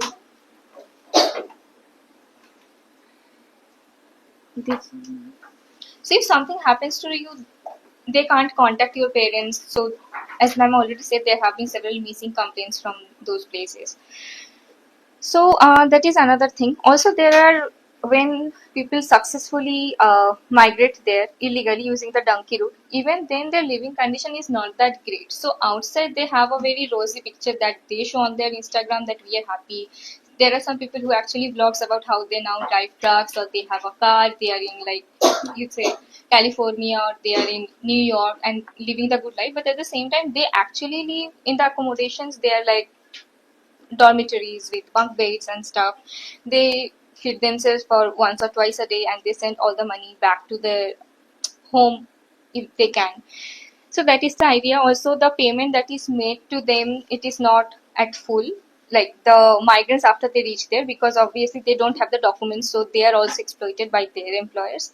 Thirdly, here I have mentioned that the payments that they make to the agents, in any case, if they are unable to get there, if they die, if they get deported, they are not getting it back. So, for example, in the recent period, in 2025 till April, there have been approximately 682 people who have been deported from US. So now think about it that all of them, on an average, they have spent around 50 lakh rupees for their illegal migration. So they are not in any way getting their money back. So that's also a problem. That's individual consequence. So you have to live with that. Also, if something happens to you and you file a complaint with the police, they just can't help you get your family members back from. You don't know where they are in that particular route. Now, consequences for the destination and the home countries. As I already mentioned, that there are so many people out there who have just been sent back. So just think like in 1 year, you are sending back approximately 700 people. So you have no idea like how many people they are there. Basically the idea is when people get deported, they are either captured from when they are crossing the borders or nearby border area. So you get them. But someone who is an undocumented person who has already entered the country and they are also not a documented labor person there, how are you going to track them? So firstly, like the increased population from these undocumented people. Second problem is this is a dicey situation there. Like if I am an undocumented illegal migrant, there are chances that I may do some harm to the people of your country, and you will not be able to recognize me that I was the specific person who conducted that crime. Now, the second way is that if your people do something to me, I also can't file a police report to you because I can't get your police service because I'm not a legal citizen there. So, consequences are both to the destination country and to the individual who has migrated. For the home country, obviously, that we are losing our semi and unskilled laborers, but at the same time, the fact that unemployment exists, it means there is already a very large reserved army of labor who are not getting jobs in India. So that is one side of the problem for the home country. Also, another problem is that the complicated international relations. Since the deportation thing has come up, our Indian government has been what should I say, like they have been addressing the issue that yes, people from our country, they have gone to yours illegally and we will be taking them back. So the very idea that we will not, like, migration is a human right, you can go there legally, it is allowed, but the moment we have to take back our citizens because we have to admit that they went there legally, it is our responsibility. So the impression, it also gets lost somewhere. Now, coming to the recent developments, I already mentioned the deportation issues, that how many people they have been deported to India so far this year. Also, one thing very interesting, like it was a report in the Hindu, I guess. The report was published in February 2025. So till then, 332 people were deported back to India, and in that, the figures say that 38% of those being deported they belong to Punjab, 33% of them were from Haryana, and 22% of them were from Gujarat. And even the idea is that Punjab, Haryana, Gujarat, Himachal Pradesh, Jammu and Kashmir, they are one of the like largest suppliers of illegal migrants, if you can use the word supplier or like source. And in recent times, there have been news reports like how in Australian universities there have been kind of a ban on Indian students from 6 states that I mentioned: Punjab, Haryana, Gujarat, Himachal Pradesh, J&K, because the idea is that students have generally violate the immigration laws. So how can you violate immigration laws? There are various ways. For example, let's say me, I'm going using a study visa. So there can be ways that, for example, I overstay. For example, I went there for a 2-year course, and maybe I was allowed, for example, another 1 year to work there, find a job, and after that, if I don't get anything or any company doesn't allow me or hire me, I'll have to come back. But let's say I overstay. Nobody has hired me yet, but I'm staying there for 5 years. That is one way you validate your study visa and related laws. Secondly, there are cases, for example, in UK or in US, there is a policy that you can, if you are a foreign student, you can work there for 20 hours per week and 40 hours when it's like holidays and something. So there are people who work more than that. Sometimes people just don't report it. For example, they work part-time in cafes or restaurants or like other establishments owned by, for example, their own community people, for example, Indian owned restaurants, something. So they actually exceed the working hours. So there is this rule of working hours, because the idea is that if you work more than that, you are actually taking up a job that could belong to the people from our country. So that's a problem.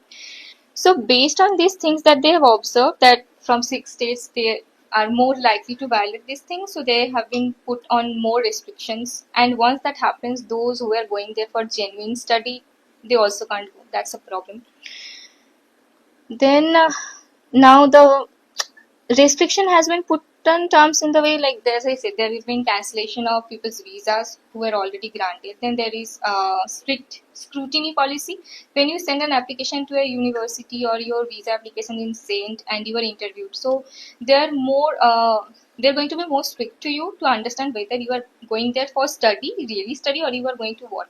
And the study visa is a very important catch here. For example, when we went to Punjab, everyone wants to work abroad. Nobody is like, I will go and I will take my degree and then I will come back and work in India. Nobody has that ambition.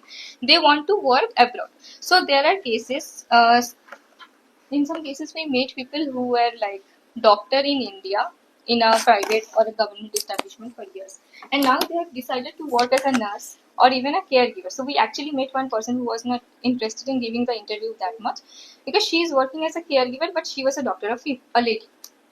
So there are people who actually want to go abroad. So study visa is like using a excuse. So people who already have a master's, say let's say for nursing, but they are going there for a master's in public health course, so they will take the course for a year and they will get into jobs. So they have highlighted those issues, and getting study visas in those regards, it's becoming problematic these days. So now policy responses. So ma'am has already mentioned that government of Punjab in 2012 itself, they came out with an act, that is Punjab Prevention of Human Smuggling Act, under which the idea was that people would have to register, and after that there was like 25 to 30% increase in terms of people who were going to register their agencies. But at the same time, if there is one particular company which is registered and they have like 30 to 40 branches, and that is very much possible thing in Punjab, you see, like for example Ludhiana, Chandigarh, Jalandhar, same one agency, they have several branches of them across the city. So it is not possible for you to have an idea to scrutinize, to survive, like what kind of activities are going there in every branch. In Haryana also, one particular bill was introduced in 2024. The bill also passed, but in 2025 it was withdrawn in March. And in Haryana also in 2023, a state level special investigating team was set up. So, and through that, it was found out that around 650 cases where this kind of human smuggling could be happening through like using of travel agents and stuff. So, they were recorded incidents and stuff, and there are acts and policies that are being thought of, that is being discussed at the government level. For example, currently it is an international relations issue. Of course, there have been like discussions going on how to, you know, handle this illegal migration thing. But at the same time, we must not forget that illegal migration itself is a very complicated process. As we say, that it not just involves an individual or the agents or the intermediaries, but also the governments and the immigration policies of both the countries, the destination and the source countries, and also the agreements based on which the migration happens. Like people from your country will go to mine will go to yours, my goods and services will be yours. So those ideas. So at the we can't just solve the problem just by addressing how we need to punish those who have gone to the other countries, because in sociological theories of crime, sometimes we talk about a broken window theory. So basically, the idea is the window was already broken, so the thief came along. But the problem is, just because today you open the door and you have the idea, okay, the window was broken, I will mend it, and no longer in thieves will come. That is not going to happen, because anyone else can break it at some other point of time. So the system is broken, and you have to build it up from scratch through structures like education and economy, where people actually need something. You give them more wages, you give them better skill trainings, and maybe they will not try to go in illegal manner. Thank you.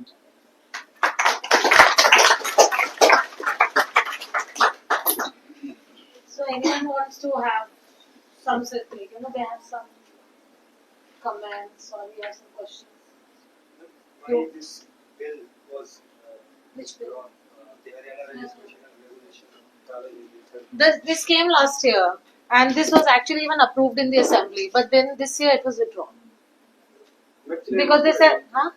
No, since Haryana, Come yes. Haryana lacks this act, in Punjab has been registering the So they said they'll come again with the act, but they'll make it more better. So Punjabi immigrant agents, they have established offices in nearby villages in Haryana. Yeah. And clientele of Punjab. Yeah. But then it's not like that happening anymore. Now that's what we mentioned. No? It's not. It was initially thought with the idea that okay, now Punjab is exhausted. There's so many agents. We have a law in place. Let's move to new agents. Let's go to Haryana. So they started exploring. So it was only northern Haryana which was bordering. Now they're moving beyond that. People are moving from everywhere in Haryana. Yeah. Administration has issued a circular to all the police stations that if any Yes, case related to the fraud immigration comes to you, Yeah. you have to first register FIR immediately. Yeah. So that circular has also been made in place in Chandigarh by administration because of the increasing cases of fraud immigration. So this SIT that the Haryana government has, a special investigation team, it was set up to address these illegal migrant cases only. So they have made raids, and that's where they got hold of this 645 cases of illegal migrants. So it's not that the government is not doing. They came out with an act last year, but now they've withdrawn because they want to have a better act, which is more comprehensive. So yeah. Recent deportation incidents that also is led to this. As with other thing as well, we give when something issue happens, then we start discussing about all these things. So, but the idea is that even if you get the act in place, will it actually make people stop? That's the question which we ended. We have so many acts in place. We have a dowry act in place. Has dowry ended? Also, We got an example yesterday. No, I want to take dowry from the Japanese, mother-in-law. We were not there. No? one thing I just want to say, that implementation of these things also it gets problematic. For example, if you know of a licensed agent, you can go and talk to them that you have sent away people on illegal routes. But what happens if someone is not even licensed? For example, in Punjab, people are not that much likely to go with big agents. They are more likely to go with someone from my neighborhood, with whom my uncle has gone, with whom my bhai has gone. So how are you going to like point them out? People have their idea, like if this person is get captured, how am I going to move next? So there is also kind of idea, like you will protect that person more if that person is not harmed you. Yeah, that is there. Then also the success rate. Because it's how successfully the people whom they have sent has reached the destination, how early, and what they are doing there. So that also matters, which agent will go. So the bigger agents usually can't take this kind of illegal migration so openly. So the smaller ones have, they are taking this more freely as compared to the bigger agents. So anyone, yeah, please. Driving force. Yeah. You were mentioning, and I think data skills and that is the gangsterism and that is Haryana drug and like the times of India and Saudi, I think there was a report that gangsterism is a new pattern. So because not only the pulling, also the pushing sector, because criminals choose this term to from this. But of course, also the gangsters and those seeking stay in the Canada, Uzbekistan, suppose these two countries are there. So they were also influencing them to come to them. Yeah. Yeah, because somebody else also mentioned it yesterday that this is also encouraging this illegal route because they cannot take the legal route to migrate. So that is the only way through which they can escape from here. Especially, I think recently it was there in Haryana, that Haryana or Punjab, that person migrated to Canada immediately after the act. Punjab, yeah. The person, he immediately migrated to Canada when he was not here. When there was a warrant issued for him, he was not here. He was in Canada. He migrated. So that is the only way, they can. So this I also read somewhere, but how much is it? Like we still need to explore more.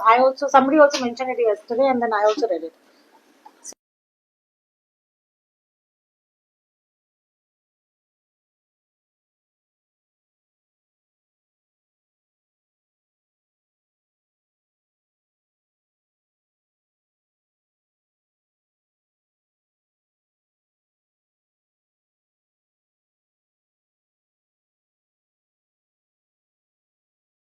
Like the way she mentioned that it's for these smugglers, humans are just like an object.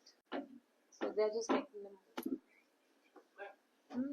जो ये illegal root है ना, उसके मुझे ये life का उसके against मैंने पिछले साल 2 आर्टिकल फाइल किए, तो उसमें जो इंफॉर्मेशन आता है उसमें बहुत गैप है। मतलब पाकिस्तान की मैंने और चाइना की इलीगल एक्सपायर्ड एरिया मांगा था, तो पहले मैंने एक्सटर्नल अफेयर को मैंने आरटीआई फाइल कर दिया, उसपे उन्होंने मुझे लोकसभा में जो क्वेश्चन आंसर का सेशन होता है उसमें डॉक्यूमेंट दिया। मैंने सोचा ये मिसमैच हो रहा है, फिर मैंने उस पे अपील कर दी, तो मेरा उनका क्रॉस आर्गुमेंट हुआ, तो उस टाइम उन्होंने जो मुझे डाटा दिया तो उसमें और लोकसभा के डाटा में 30,000 एकड़ का डिफरेंस आया। मतलब उतना एरिया उनके पास है अपना, लेकिन गवर्नमेंट दिखाती नहीं।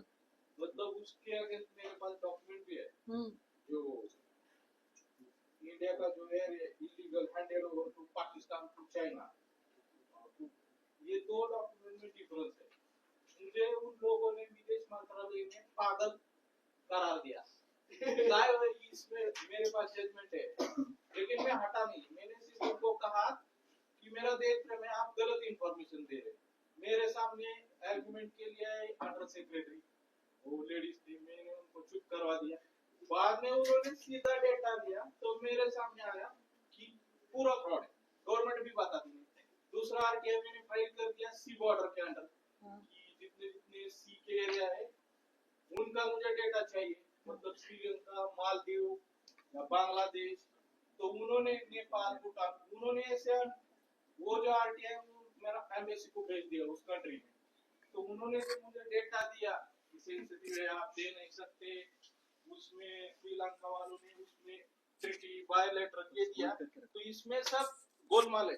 इससे माइग्रेशन, ये लाइव डेटा मेरे पास गवर्नमेंट के लेटर है, तो इससे क्या पता होता है कि ये माइग्रेशन तो चल रहा है, लेकिन इसको कहीं ना कहीं गवर्नमेंट को भी सपोर्ट है इससे, पैसे का तो क्या हवाला बोलते हैं।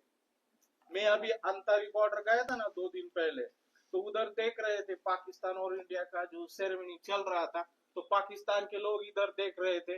मैंने अमृतसर में जाते जाते रिक्शा से क्वेश्चन छेड़ा, भाई इधर क्या हो रहा है, मतलब क्या ऐसा ऐसा। तो उन लोगों, वो आदमी ने मुझे कहा कि पाकिस्तान के लोग तो अच्छे हैं, सिर्फ हॉलीवुड और कुछ बंदों की वजह से पाकिस्तान ये है, लेकिन जो हमारे कुछ अंदर के लोग हैं उन्होंने सीधा अपना एरिया उनको 114 मतलब 114 स्क्वायर किलोमीटर, मतलब हमारे मराठी में 30,000, मतलब 30,000 किले इधर के एरिया में, तो उनको ये एरिया दिया है, तो उनके अंदर जो गांव है उन लोगों का क्या? तो इससे वो इधर भी आते उधर भी आते। इसमें आर्टिकल जो कॉन्स्टिट्यूशन में तीसरा रखा हुआ है कि जिसके अंडर सिटीजनशिप और वो हटा नहीं रहे, तो ये कहीं ना कहीं सिस्टम ही खराब है, दे नहीं रहे। लाइव डेटा है मेरे पास। डिफरेंस जब मुझे पागल बना दिया उन्होंने, कहा तू पागल है तो सिस्टम से खिलाफ चल रहा है, लिख दिया मेरे पे आरटीआई में ये। इस वजह से मैंने वो छोड़ दिया, अपना पढ़ने आ गया, सोशल सवार का बुक छोड़ दिया मैंने आगे। गवर्नमेंट ने मेरे को पागल करा दिया, लिख दिया कि ये कुछ नहीं होने वाला, खाली पीले 10 रुपए का आरटीआई डालता और पीछे भागता।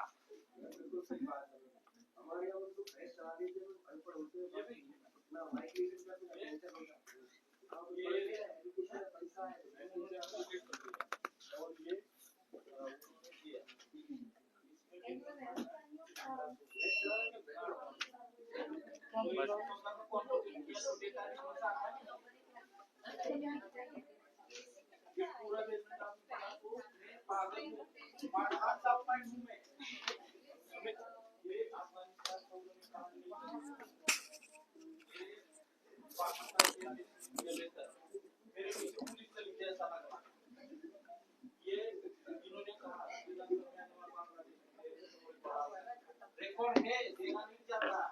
एक ट्रांसफर ऑफ पावर एग्रीमेंट है जो इंडिया ने साइन किया हुआ है। अपन अभी फ्रीडम नहीं है, लगता है अपन फ्रीडम है, लेकिन फ्रीडम नहीं है। 2027 को होगा, अपने भी कंट्रोल कॉन्स्टिट्यूशन पे अभी भी रिटर्न करता है। ये जो लोगों का डेथ में लॉ कस्टडी है उनको पता चल जाए।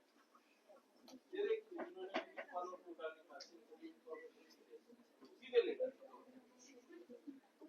You want to say something? Sneha, you want to say something? You want to speak now?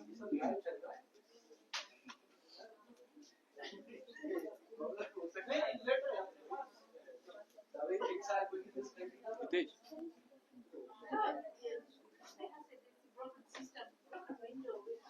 So basically, the idea is that if there is a loophole, for example, the example that I given was that, for example, this window is broken, a thief comes in, so it is not completely the thief's fault. I also kept the window in a dilapidated state, so that's kind of not, if not my fault, but that was the situation. So it was kind of like broken system. So I am saying that one day you just open the door, you find out that your window is broken, and you think that I will mend it, and so nobody will come in. So that's not going to happen. Na? Like why the window was even broken, let's ask that before we just try to like very superficially mend all the things. So by that I was meaning to say that illegal migration is happening because there is the structural issues like unemployment, not addressing those employment issues, and also like the wages issue. For example, as I said, that the minimum wage is not something to which people are being happy because they hold a PhD but they are doing a 25k or 30k monthly job.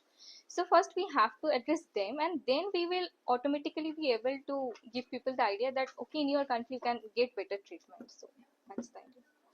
It's not just in India, but the system is broken globally. So In exists everywhere. in fact, the idea that skilled workers from India, they are welcome, unlike the unskilled and semi-skilled workers, because in abroad also, for example, I was looking at a report from UK, I think, post-COVID. So those who are working as nurses there, so the survey was done with them. So basically, there were questions like, in upcoming 2 to 5 years, do you intend to leave the job?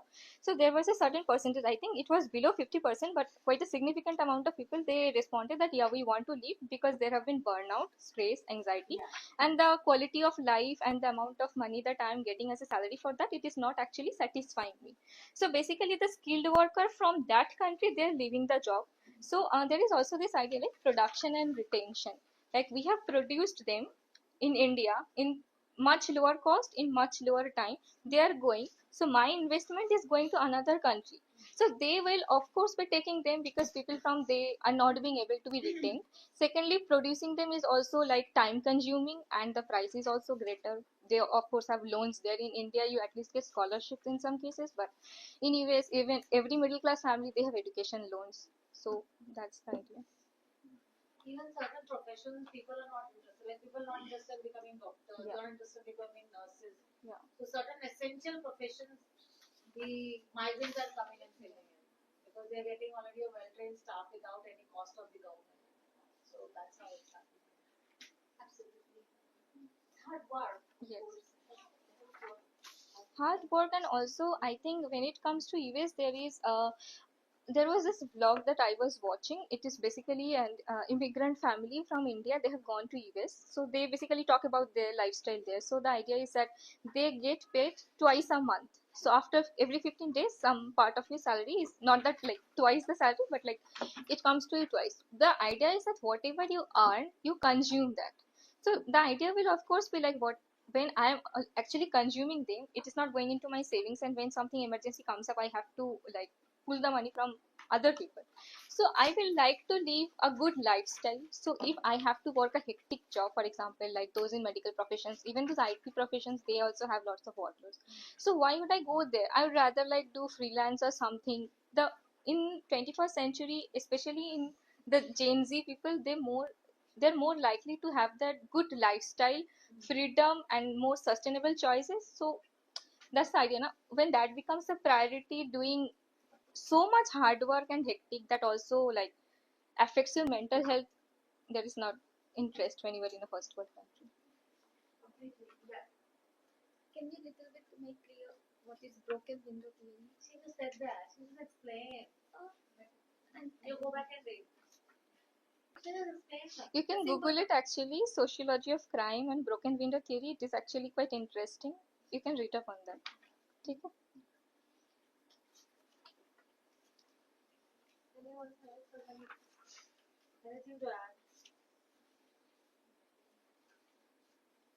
How many of you are interested in taking Turkey migration? No, none of you after. Even if it be fully sponsored by someone else. No. Huh? Even If the clip hasn't been shown, then they may. Vocation is related. सोचना पड़ेगा सही है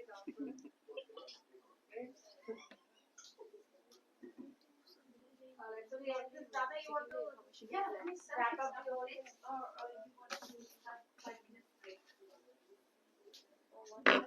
Now we'll finish and we'll go for like 3 months.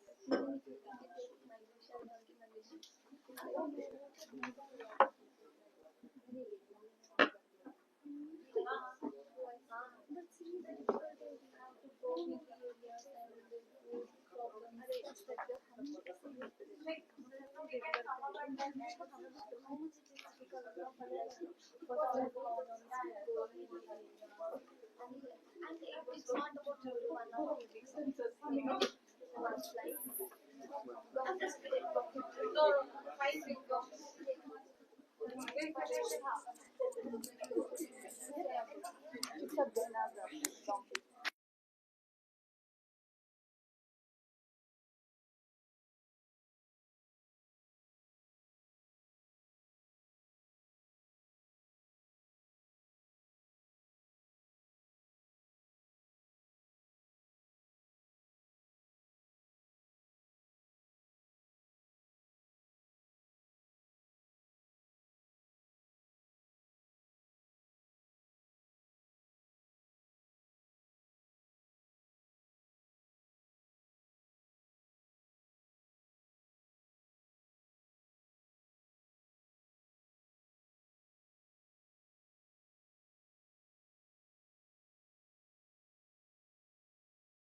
And think about the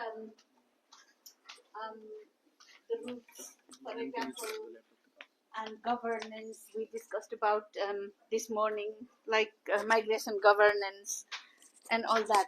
Is that okay? I'll just quickly open that if I can open it. Can I open? How do I open this? I used hyperlink. That one.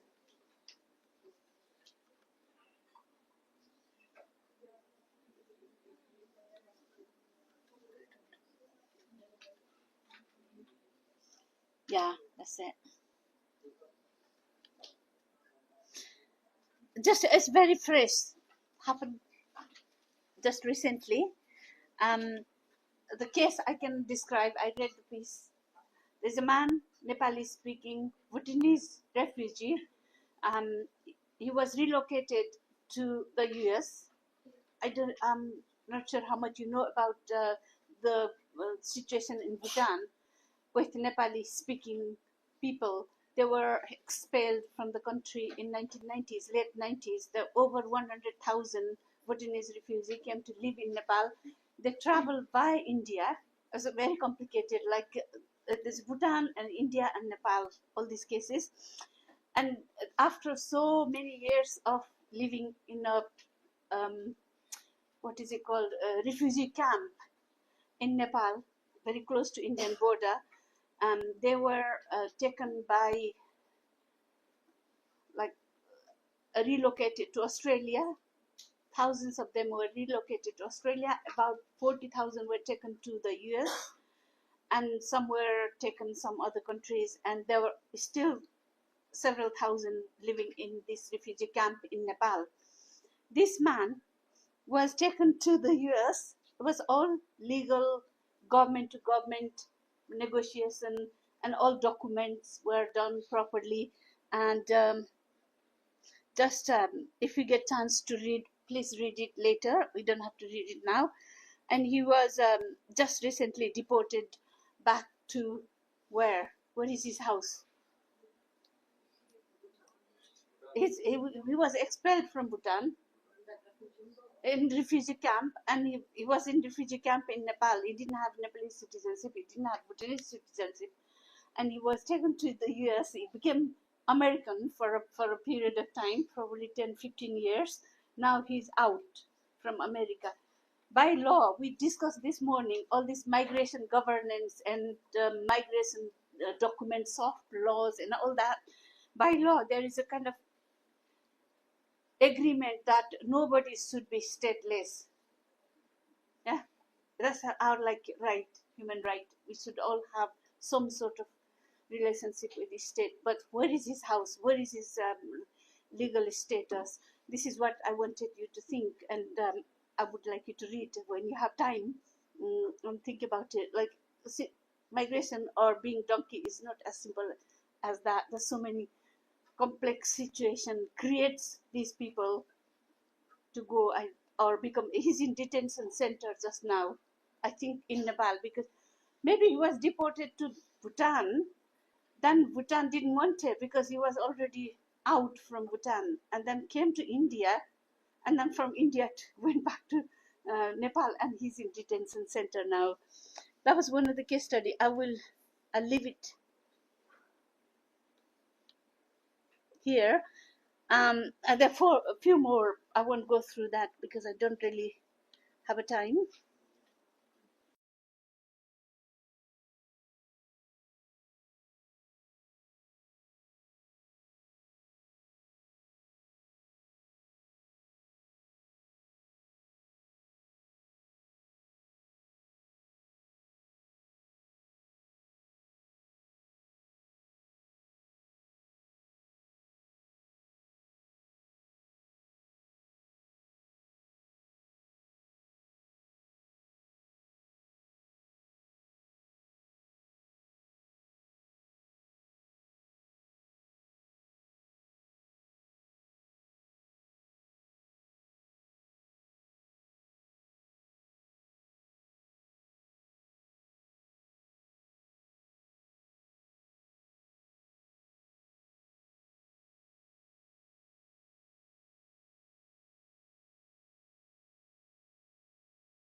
for fees and everything. She managed to graduate, but she struggled a lot. I mean, I can say a lot about her situation, but I won't go into detail because we don't really have time. Just to, I wanted you to think about the motivation there, motivation and means towards migration dreams. This Bhutanese refugee who just got deported from the US and living in detention center in Nepal now, and these students called Pam, and the film called Donkey. You all have seen. Think about those routes. We've just seen a big picture of donkey routes anyway. And I was looking at migration motivation. That's one of the summary I wanted to look at. This was taken from quite old article. Indians in Canada. Why did they go to Canada? These were their motivation: lack of opportunities in job advancement, career progression, and development. That came top. And suitable employment, inadequate income. You can see the list. I think we have covered almost every single point so far. Yeah. Anything? Earn more money for family responsibility, inadequate educational facility, poor standard of living, inadequate facilities for children, atmosphere of India. People make all the points anyway. Unpleasant climate and crowded living condition.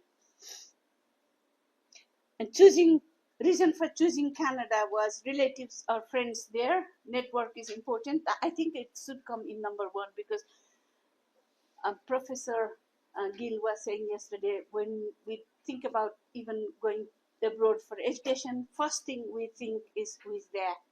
I can check. That's network. That's very powerful. It's a very important factor. When they have relatives or friends in Canada, and career-related opportunities, and country, is it nice to live there or not? Country geography, all this, their reason, the migrants' reason for moving to Canada was this: language and peace, and other reasons. It's just a summary. We talked a lot about socio-economic and demographic factors. I read report by International Labour Organization interested in migration. That report suggests that over 1/3 people migrate for this reason: socio-economic and demographic reason. Friends, family, earning, and like children move with parents, for example. And European Parliament did a research, made a report. It suggests that it uses that figure.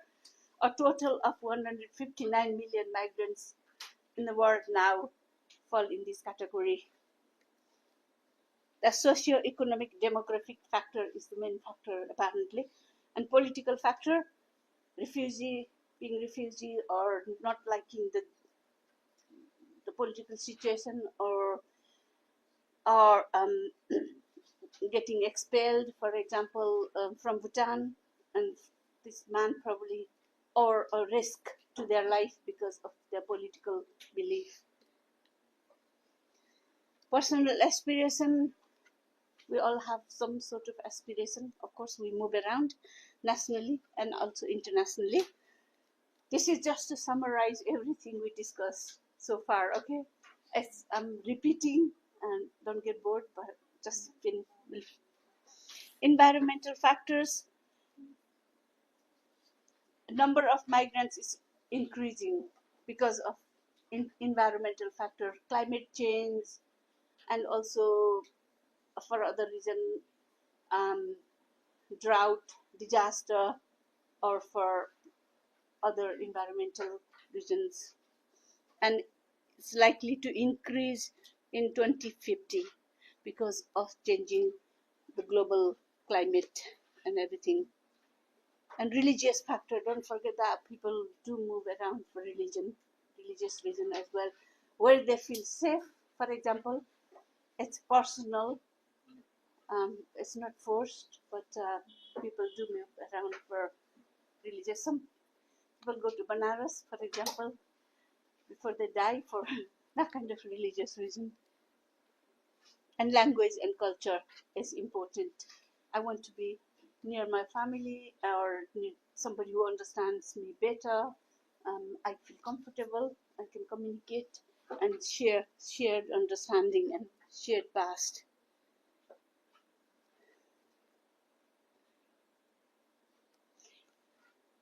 Migration challenges and related discourses in low middle income source countries. Cultural issue. What do you think when migrants come back? Do you know any migrant coming back from abroad and trying to reintegrate, live in the society?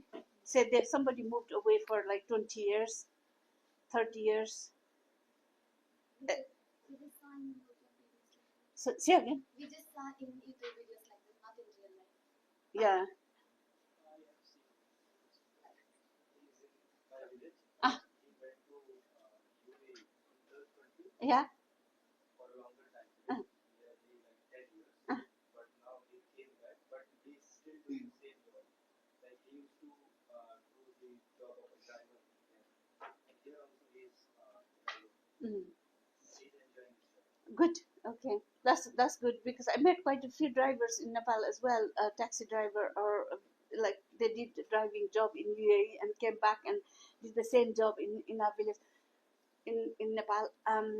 But they find sometimes skilled migrants, particularly nurses, doctors, they go abroad to Canada or the UK. Coming back, they don't find it very easy to integrate. The reason being, I'm told, is they have this image of their village or their country or their society before they leave, and it freezes in their mind. And they come back to live.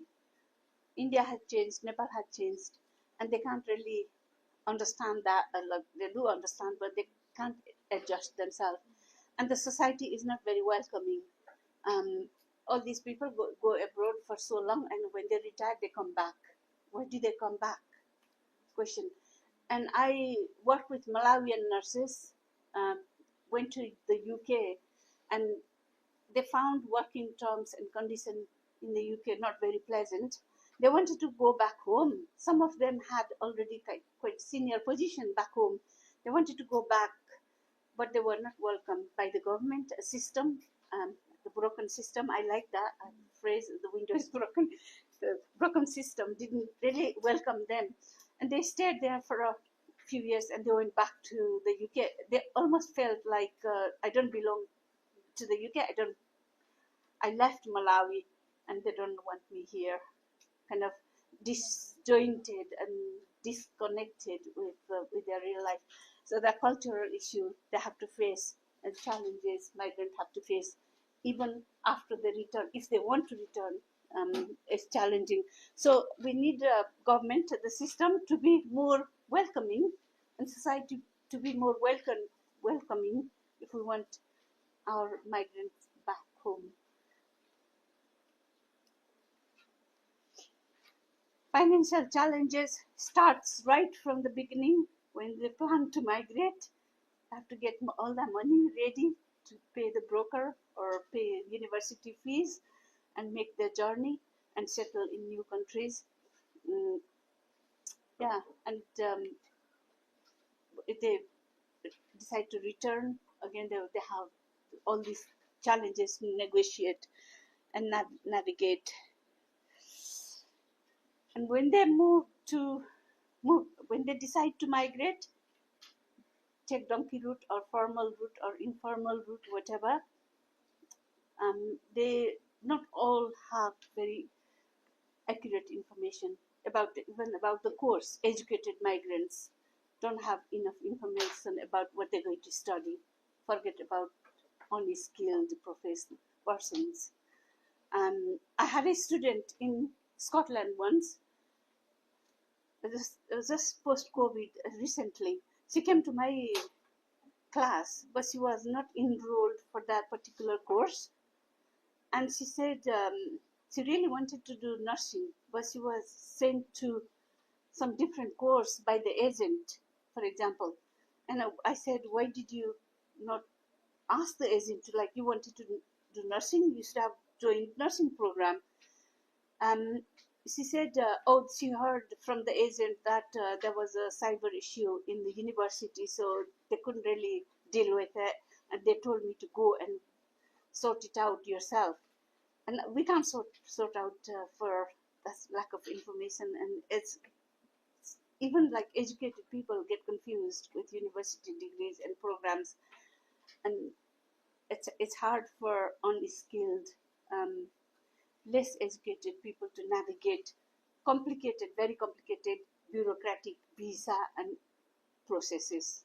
So easy to take, easy route. Yeah.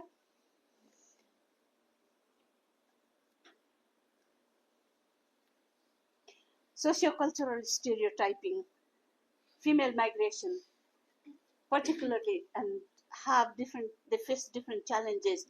I don't know if you heard about female migration. It's changing now. People are more exposed to women going abroad as well. Say 20 years ago, 30 years ago, when I started my research, female migration linked with going abroad for prostitution, for example. All these doctors, nurses, qualified people, they were going, but they were like they were seen very suspiciously. And also they're kind of in Gulf state and other countries, they're not treated very well. They're almost like bonded labor in some places. So gender and migration is very important issue to consider, because we all face different challenges. Female being female, age, for example, education level, socioeconomic status, and also a network connection you have in destination countries. These factors are very important when one decides to migrate. Anything? Any questions? So I think Irma, I finished, summarized the points. Anything we haven't covered? I spoke quite fast. No. I think they summarized everything that they discussed in the morning. Yeah. But please read that article, and the two quite important and just very current. And in one, I know managed migration. Managed migration as well, because we're talking about decent work and all that. We'll cover that, managed migration, gender and migration. That's important. Yeah, marriage and migration, and decent work for migrants. And it is coming tomorrow, I think, or the day after, on bilateral agreement and visa processes and all that. We'll cover marriage and migration. Yeah. If you want to add anything on marriage and migration.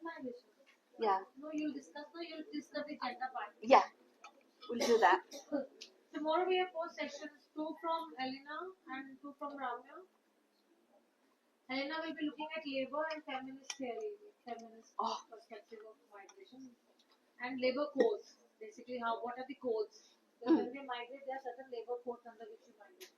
And then Ramya will be looking at the history of migration, slavery, how from slavery it started. And then we will be looking at globalization, like in the era of globalization, how people are migrating to which group. So it's a mix. Ramya, then Elena, then Ramya, then Elena. I think I'm last. Then last is Ramya. I'm there tomorrow as well. Yeah.